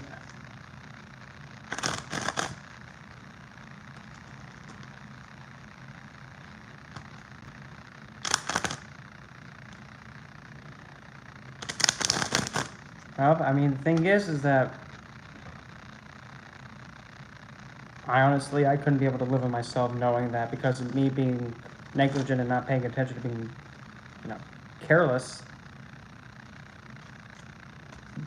a life was lost. I couldn't live with that, honestly.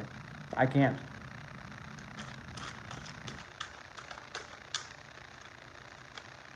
And even in stuff like that too, it's like how it's very difficult to, yeah, then just,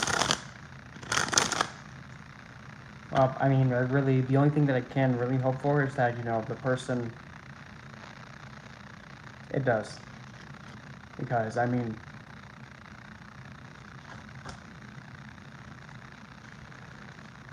let's put it, I mean, I've kind of been in somewhat of a situation having that shock factor of like, oh,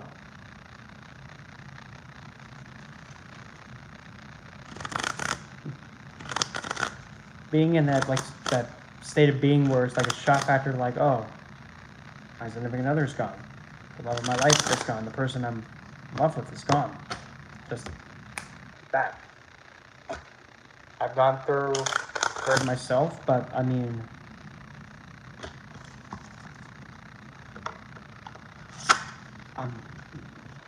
it's hard for me to even speak about it because it sounds like I'm kind of like, it's like it's coming off in a way that's not sounding good, if that makes sense. But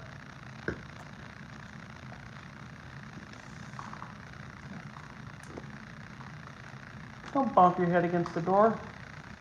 Oh, that's the water heater. Never mind. But for myself, I'm one of the, I guess, that's the best for me to put it. And I don't want it to sound like I'm putting it down, but I'm one of the very few that actually did not have to live with the fact that my significant other is gone.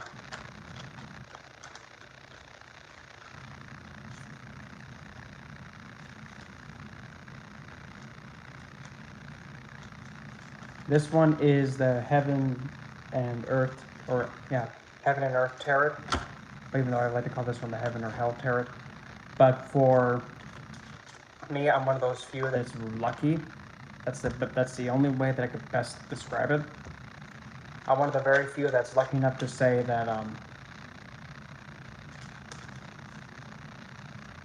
for me, because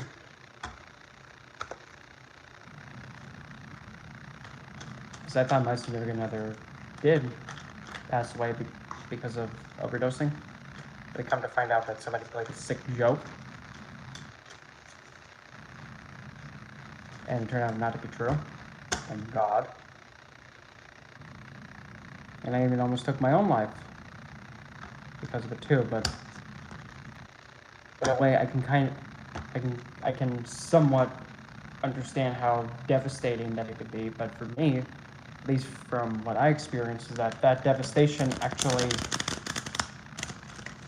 literally pushed me to the brink of being able to like function and mentally comprehend the world around me and, be like a regular human being in person, it caused me to literally snap. To the point where literally I just kept abusing myself. Like, in every way possible, just slamming my head against the wall, picking up whatever I can get my hands on, and just keep, like, I don't even know the right word to put it. Like, grabbing whatever I could and just keep literally bludgeoning myself. Oh, it is. I mean, it is what it is. But the thing is, what's most important is that it wasn't true. And it kind of show my significant other that, hey, if I lost you to something like that, or if I just lost you altogether, this is how I would react to it. It's dark, it's heavy, and it's intense, but that's just how I would.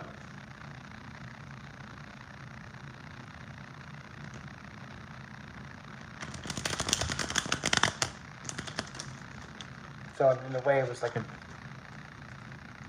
it was even also kind of like even showing, really to nobody, but kind of like just putting out that energy of like,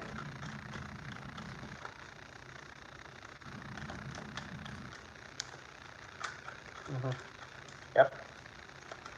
And the thing is that there have been some people that actually did, and this is actually the thing that really agitates me, because the thing is, the few people that actually have had the nerve to tell me that, oh, that didn't happen, you didn't go through all that.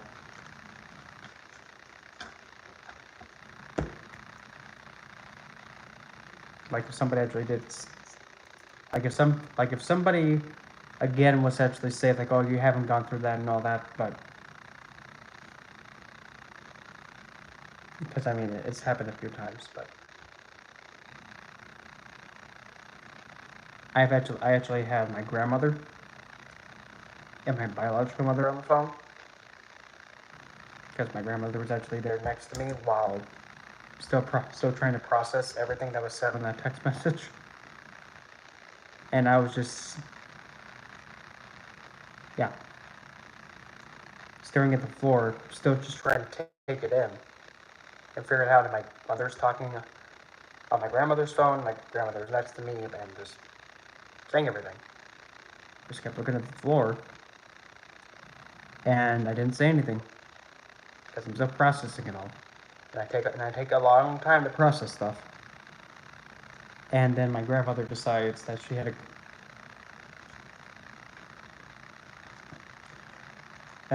to go home and make dinner for up here, and I was living in my own place at the time. As soon as she left, and I was all by myself, that's when I snapped. And yep, put myself through a lot. Only then, after it felt like forever, the attempted suicide attempt got thwarted by health. She got me to stop, stand back up, clean myself up, pick up the hot mess that I made. I went down and got my phone from underneath the couch. And long and behold, as soon as I turned my phone back on, I come to find out, oh, it was 7 days that I put myself through all that. And it was a lot. In fact, oh, that thought.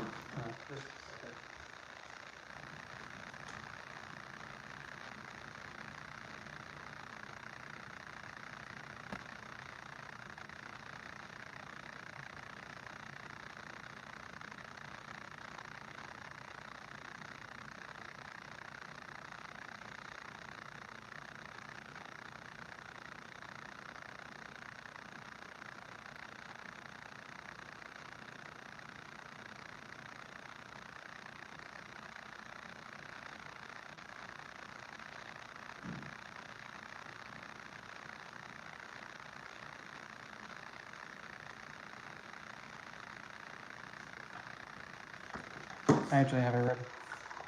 Actually, I have it written in the. That's that. Stairs out of time story. Yep. I actually have it in this book. Elden, the dark goddess who undertakes the ancestors. Yep. And if, let's see here. Let me see if we can get this unnecessary right out because it's rude.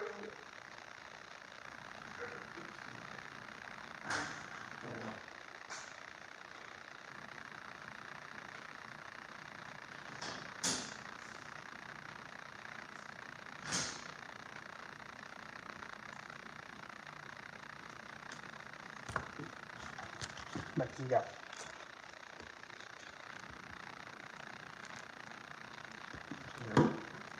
You might have to be able to see the cover of the bottle after this.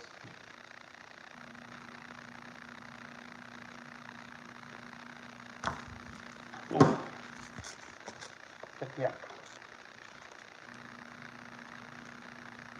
And on the right, on this side, that's actually me on the right side. And on the right, this was actually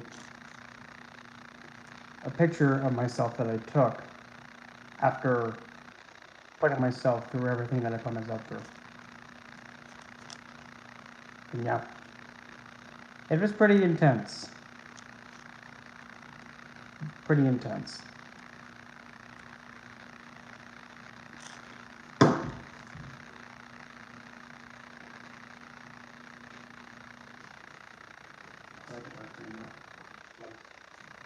Just the environment, but anyway.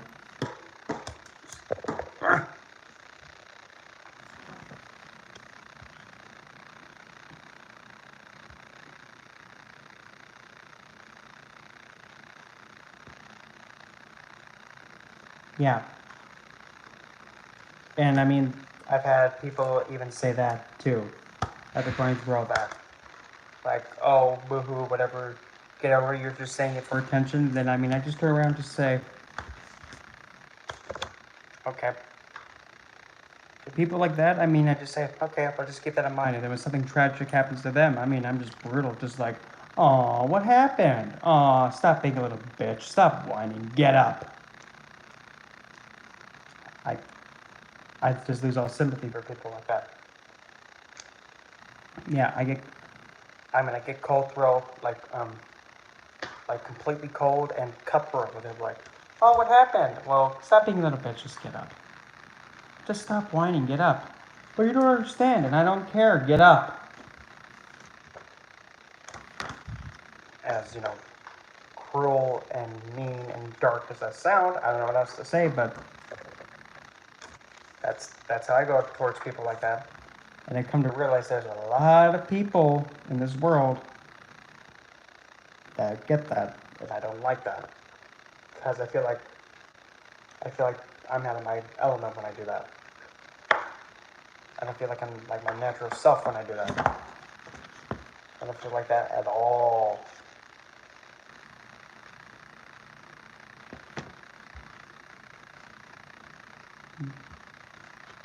But anyway.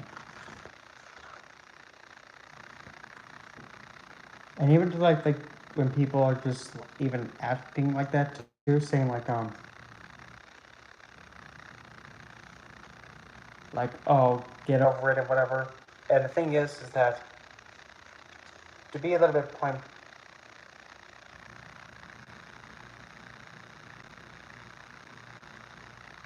I wish these.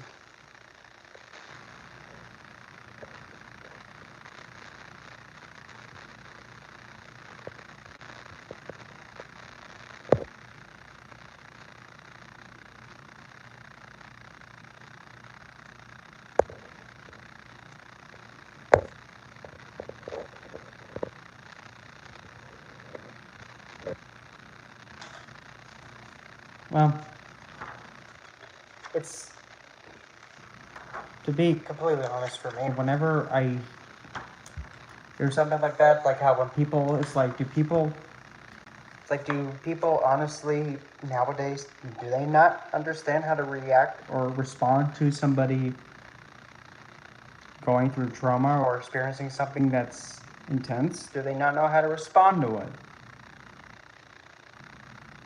I mean, for me, at least from my point of view, to me, it's like common sense. You have somebody being Traumatized, gone through trauma, being severely hurt, mentally distraught, in a situation where they're being abused, neglected, or whatnot. They're asking for help. I mean, I don't understand. To the people that don't get it, like, you have somebody asking for help. They need somebody. And then they don't know how to respond to being there, giving the assistance that's needed, or helping. It's like, what? I don't get it. Like, legitimately, I don't understand how they don't get, I need help, please, I need help with something, I can't take this, I need help, or if there's something going on that I can't handle and I need somebody to help me through it. Do people just not know how to do that? Because if that's the case, that's kind of, well, I don't know about you, but the people that actually look down on people that have, like, those mental, emotional disorders and all those things and whatnot. Yep. And the thing is that people that do afflict that, and they don't really severely and they don't understand the severity of it, just don't get it and refusing to acknowledge it. Mm-hmm. The people don't know how to.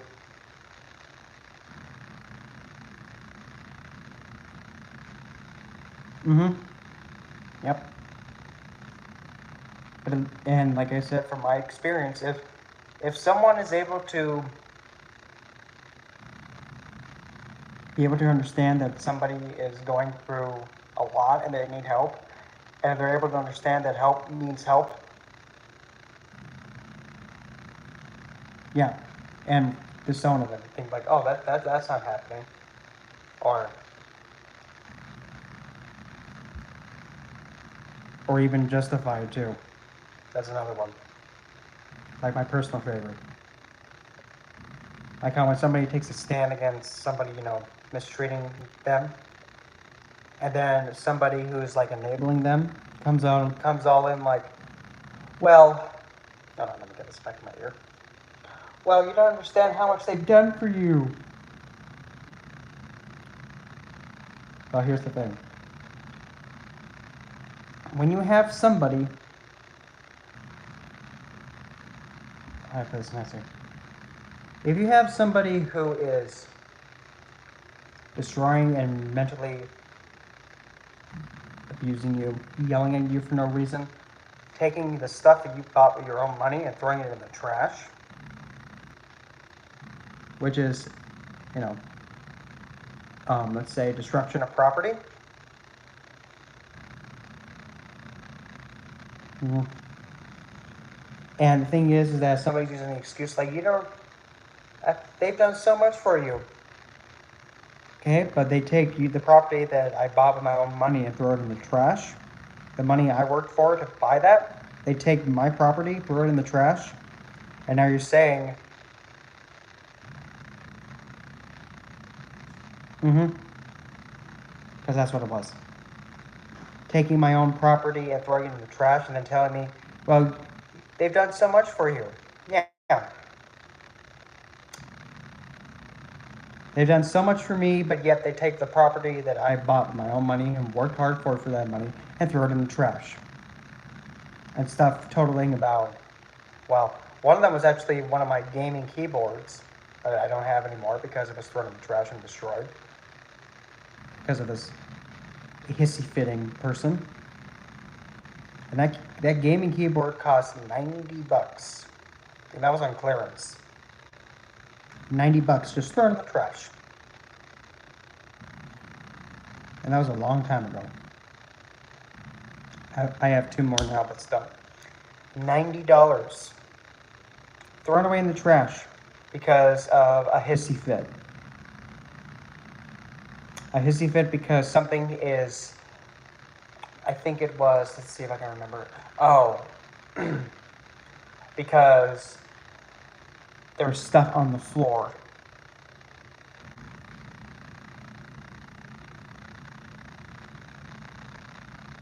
Like a cord on the floor. Like an extension cord on the floor. Or how I had stuff in the closet that I'm using.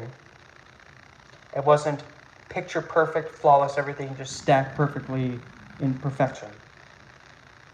That justifies taking some of my things that belong to me and throwing them in the trash.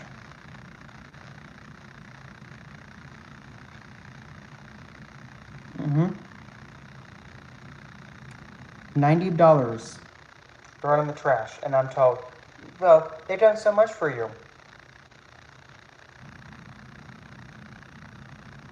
Yeah, so much that, they make me waste money by throwing that pretty much throwing that money in the trash and tell me they've done so much for you.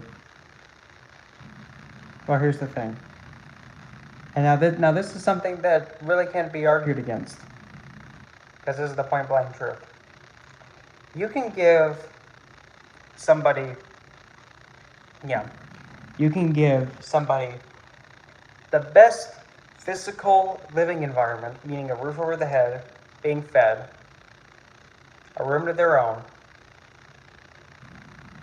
and like the physical needs met. Yeah, okay, whatever. But mentally and emotionally, you destroy this person. It doesn't matter what environment they're in, because around them, they only have that mental and emotional destruct going on. Now you flip it. You have somebody who doesn't have a real secure roof over the head. They don't have, like, the shelter. They don't have the best shelter, but they have just barely something over their head. They have barely enough warmth and barely enough protection and all that. Yep. And they have just barely enough of the physical needs to survive, but they're surviving. But eternally, mentally, they're the best and they're the most content. Who's going to be more secure in being able to survive more? The one that doesn't have much, but is content and just happy with what they have, no blemishes on their mental or emotional health? Or the one that has the physical, everything on the physical play needs met, but mentally and emotionally is distraught? Which one's the better one? If you said having the one with the roof over the head that is not the best, the first one. The first one's the best one. Because the needs are met is not the best, but they're content. So because of that, their mentality is not even damaged. They're the one that's going to be able to survive much more easier than the other one.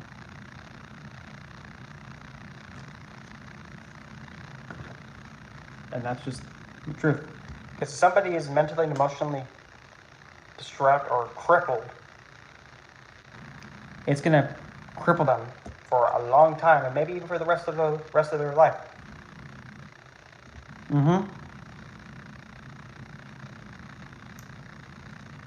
That's why people that dismiss mental and emotional health crises or illnesses, I mean, I hate to break it to these people, but guess what?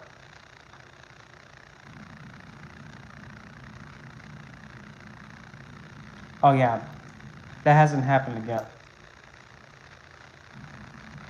But I'm just really thankful that, I mean, in more ways than one, it was beneficial, other than also meeting her.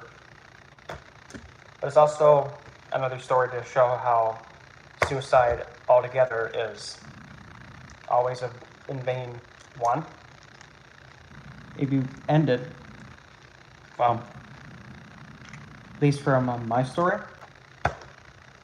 if I would have taken my life, and it was turning out to be just Just a sick joke. All along? I would have lost my life. Then my significant other would have had to live, knowing that I'm gone? And to be completely honest, He can not live without me. I'm not trying to say that as a term of comparison or standing, but he wouldn't. He wouldn't. And that's something I do not want to Ever think about. I do not want to even think about Him going through not being able to. now that I'm gone. Because that's one thing I don't want to ever even think about happening. Because for me, I know I'll be okay. I know I'll always survive. For him, I don't know. Sometimes. And even with this, like what I've gone through, because I mean, Before, even when that happened, he did not have a secure home over what I said anyway. at the time when that happened.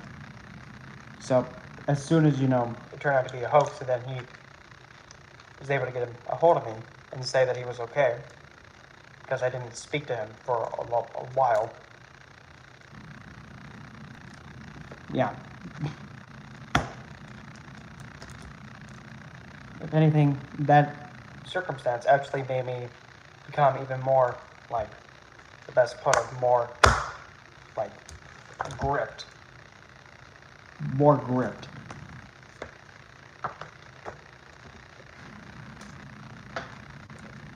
That's the best way I can put it. So,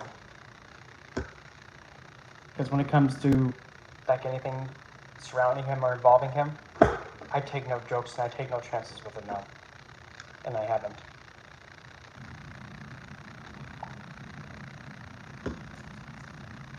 like there's some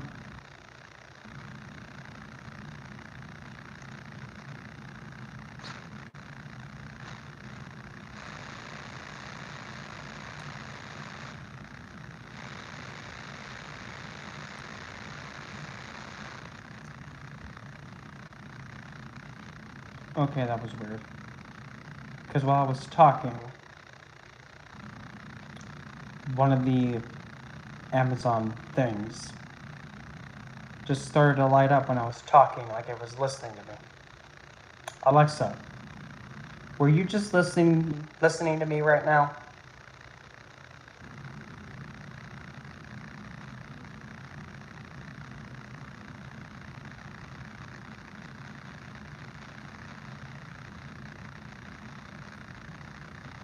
That was weird.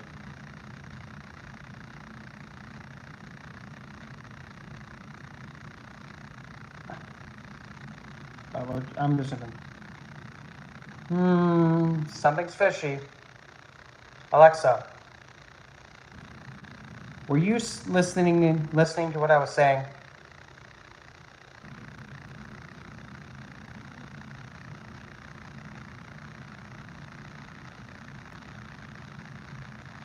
Alexa, stop recording me. I'm not sure.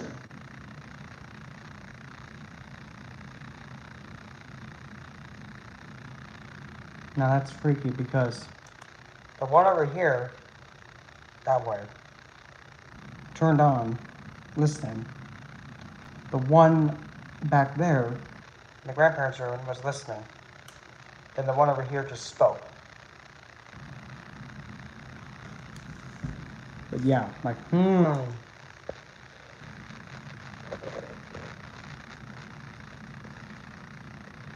Mm-hmm.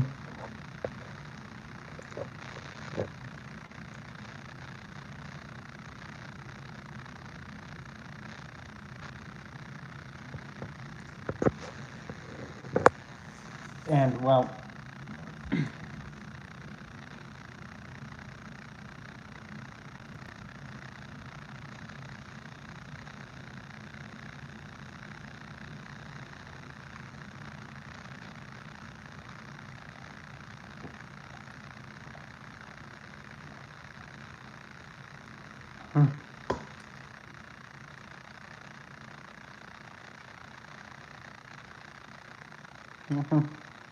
Well, and I mean,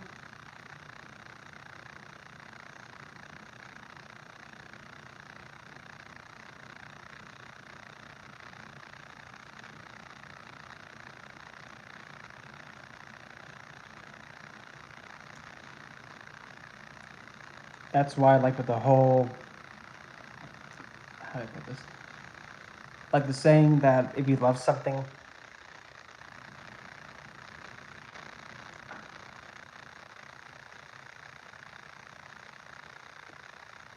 like the saying, if you love something, let it go. if you love something, let it go. Now, here's the thing. For me, I call bullshit with that. You love something, let it go. If you love something, why are you You're gonna risk it.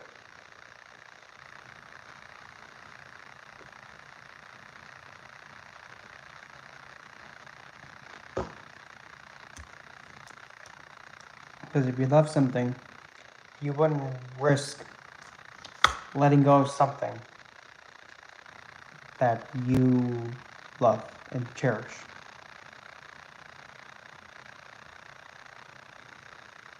Because if you're willing to, let go and risk it. because you're supposedly, if you love it, let Let it it go. The minute that you let go, you can lose it and it's gone forever. Is it worth the risk, and is it worth The gamble? Love how my hand just turned black right there. Is it risk? Is it worth Worth the risk to let go and never have have a chance and never get it back again? Fuck no. Sorry. I just have to. I can't put it that way. Is it worth it to risk it, gamble it? Fuck no. Don't.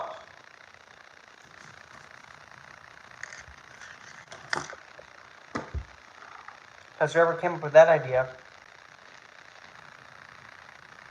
It's stupid. Doesn't really know that in order for you To to have a love for something? if it means so much to you, Why you're willing to risk letting go of it and letting go of the blissful happiness state that you're in and risking for that to to be be gone. because you let go of something that That you had. It's gone for good. it then turns in. Hits you hard. And now you're crippled. That's not love. Because if something hurts you You in the process. when you let go of it, you're doing yourself a disservice. And if something happens to you, if you're now crippled, face Planted on the floor. you can't function. And until you are able to stand Stand up again. You're down. up, when you're down, you can't function and nothing Nothing matters. Until you stand back up. all because you made the choice. Choice to let go of something that meant a lot to you. You made the choice to let go. So That's why I'm one of those that believes if you love something, let it go. I say bullshit. no. If you love something, you keep a hold of it And you appreciate it. and you invest in it. You put in your time and effort for it. You give your best to it. But again, that's kind of common sense. Anyway. But if you're willing to risk it and have it be swept up, taken to a point where it can't be given back, And you can't get it back? then you really did not love it. Truly then. That's a cutthroat point.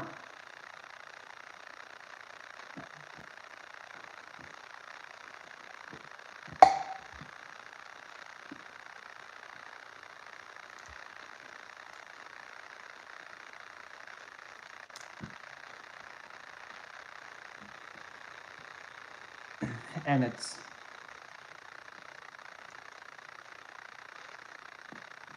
point blank. Yeah, I know, but Still, when you're really loving something, the last thing you want to do is do anything to have your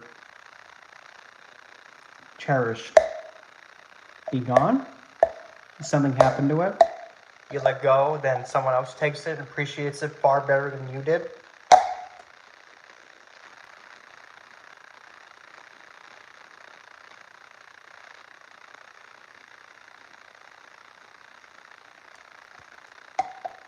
Well, the thing is, if you love something, Too much,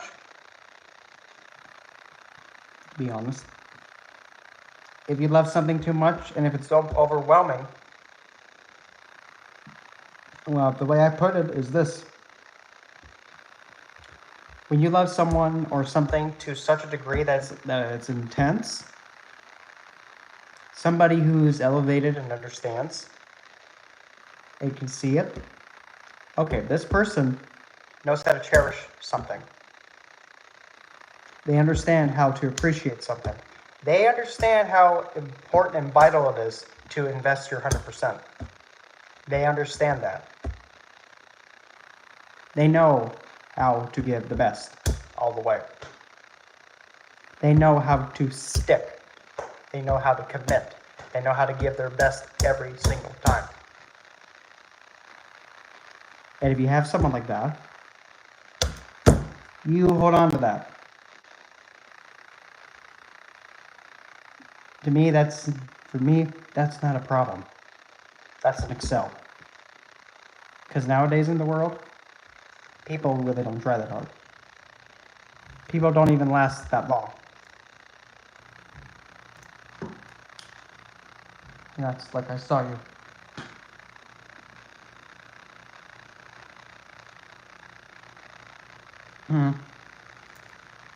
And I mean, I'll even put myself and mine as an example. Been extremely close for 12 years. 12 years since February. Well, we met February 7th of 2010. Officially dated it started on March. March 13th, 2010. Had a lot of ups and downs. Still stuck with them for 12 years. And believe me, there were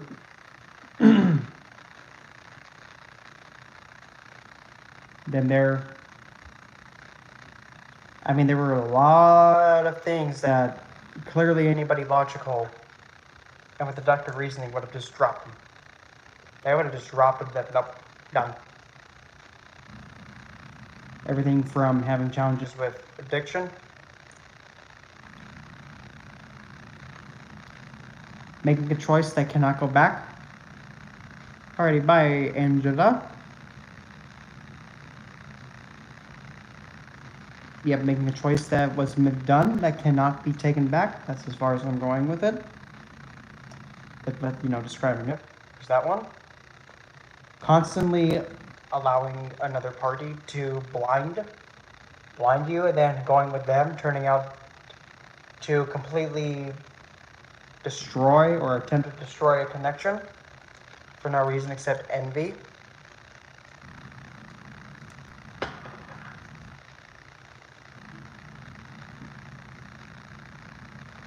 and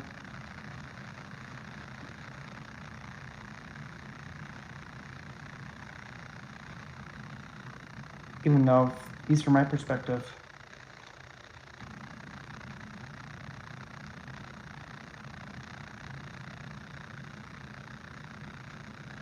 yeah,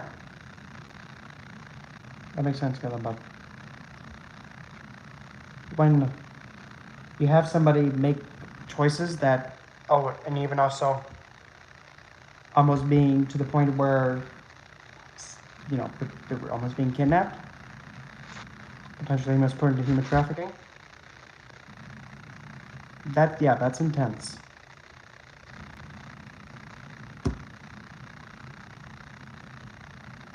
But no matter what the situation was,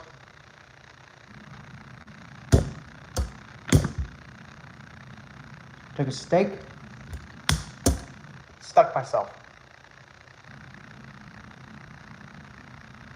and believe me when I say there has been like the worst that the world can even Come up with. the worst the world can even think about even throwing at someone. The worst. Still standing. 12 years is a long time. And I'm still sticking. 12 years of still sticking with it. Literally everything from People saying, oh, you deserve better. Oh, you shouldn't be with that. You deserve someone to be like at their best or whatever. And for me. Yeah. Oh, well, I wouldn't say glue, but yeah. Yeah. Because a lot of people say that I deserve Better, but the thing is, what I feel is best for me may not be the same for what somebody else thinks, because that's what they feel would be best That's what they think. in their perspective for them, not me. Because in my perspective, I know What's going to give me the most. fulfillment. I know, not them. Because the thing is, they don't have this soul. They have their own. And being fulfilled on a soul level Is different from being fulfilled on the materialistic level, which is a huge difference. A big, huge difference. Oh.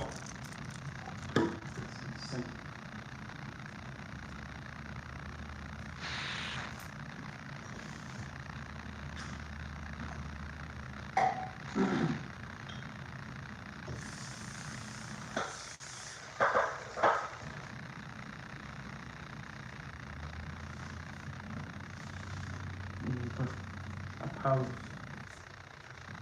things right here back in the room where I got them, so give me a second.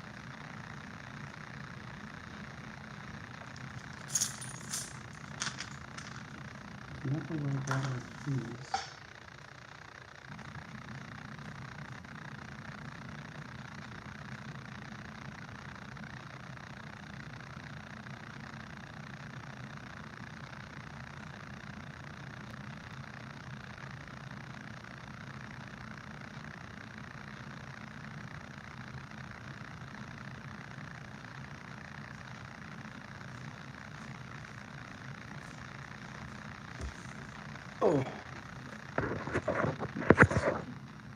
Okay, I got it.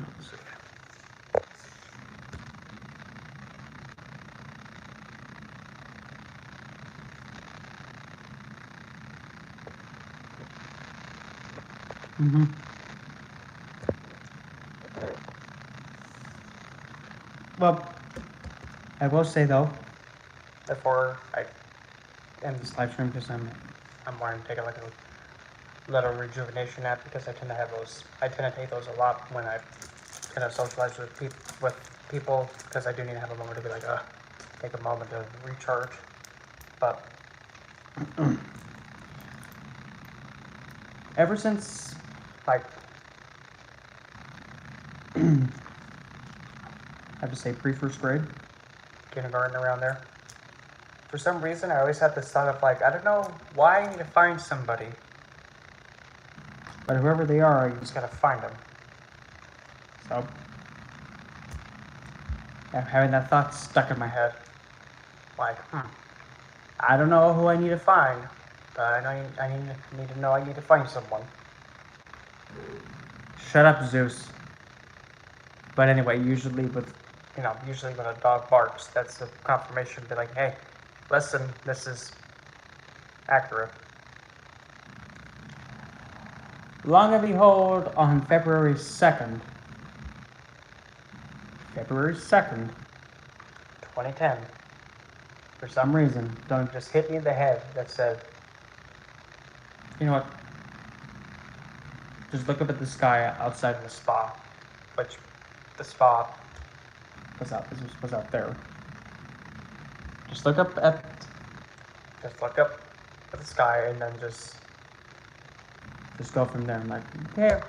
look up and immediately, like right when I look up, I just see it start just go. Like, Okay, fine, I'll go with the and fin. to see Woozy Boo. So I made my wish to have, my turn to actually have, oh god, here come the heebie-jeebies, like, the goosebumps. Now we're getting really serious. I had that first wish, of mine to actually be me having my first lover, and how come everybody else was getting one. and I'm over here like the third wheel all the time. I don't want to be the third wheel anymore. And I pretty much just started explaining out my perfect Other half. From every little nook and cranny that I that can think of. And on February 7th, around the same time, boom! MySpace. Yeah, MySpace. We're talking MySpace. And no longer works that well.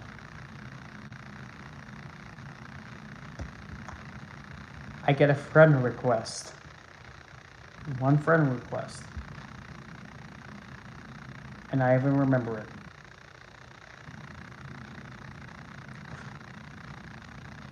It was a friend request From someone called Crazy Cuban.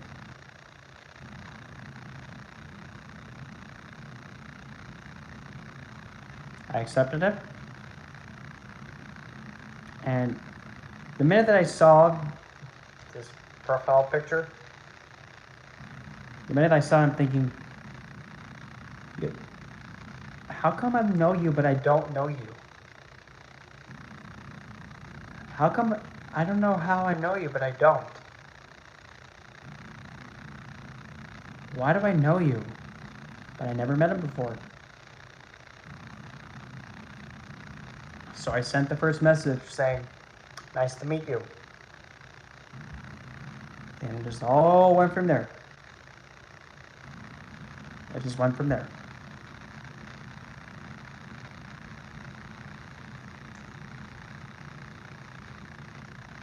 And I mean, to be honest, the first few months Before everything got shaken up,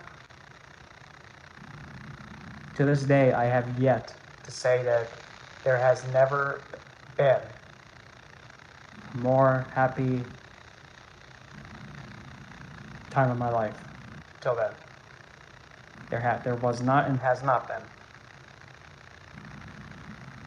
it's pretty much just like Best put it, I was being put into the best like putting me in my most natural environment. But like, put it this way, like if you're taking a planet in astrology, you're putting them into an exalted point. and with Dikbala, which is Directional shrine. I put it this way. you're actually even better than Exalted. You're putting a Motricona Saturn in the 11th house retrograde. You have Saturn in his Motricona in Aquarius, where he's already comfortable and happy. Retrograde makes him extra stronger. Now with Dikbala. He's like, that's exactly how I felt. Literal perfection.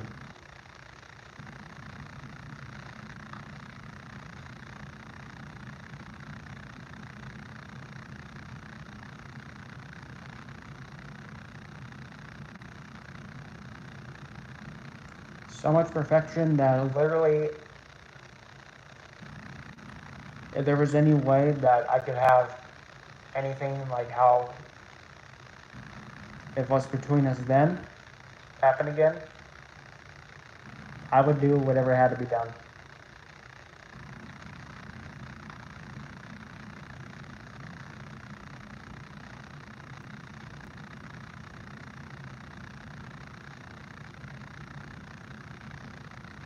because that's the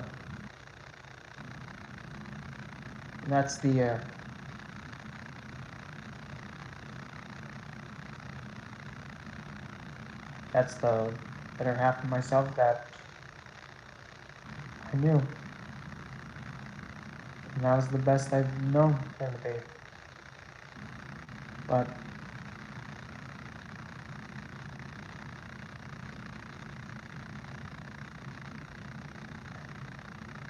I'm just happy that I was able to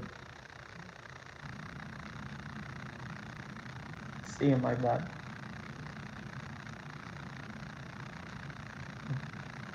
But I'm just lucky that I got to see him how he was at his best.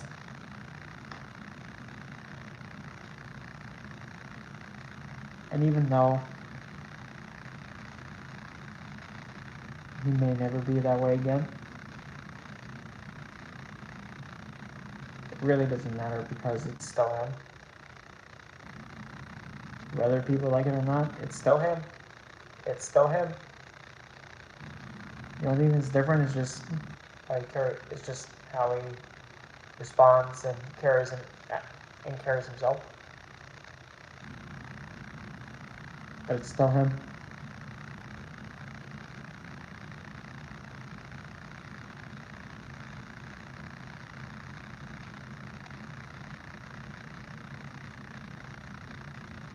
And I've watched him go from that best state to literally being the worst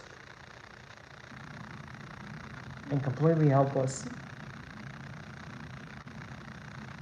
So much that I had to carry him. And I had to be at his side for a week. A week and a day or two more. Because he couldn't care for himself. And I was the only one there.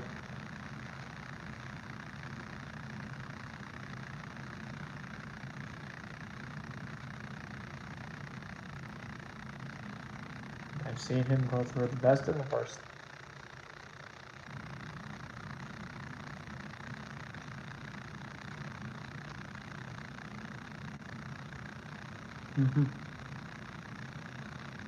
But I can't leave him. And I'm not able to and I won't. Because if I know I did, well, for one, I'd be lying to myself. Two, it would be hurting him and also hurting me at the same time. So I'm not gonna do something that's so obviously stupid to make somebody else who's like, oh, you deserve better viewpoint stand. Make somebody else comfortable with it. Because really, that's a bunch of bull crap. But I'm gonna have my power nap because I'm a little bit tired. So see you guys a bit later on.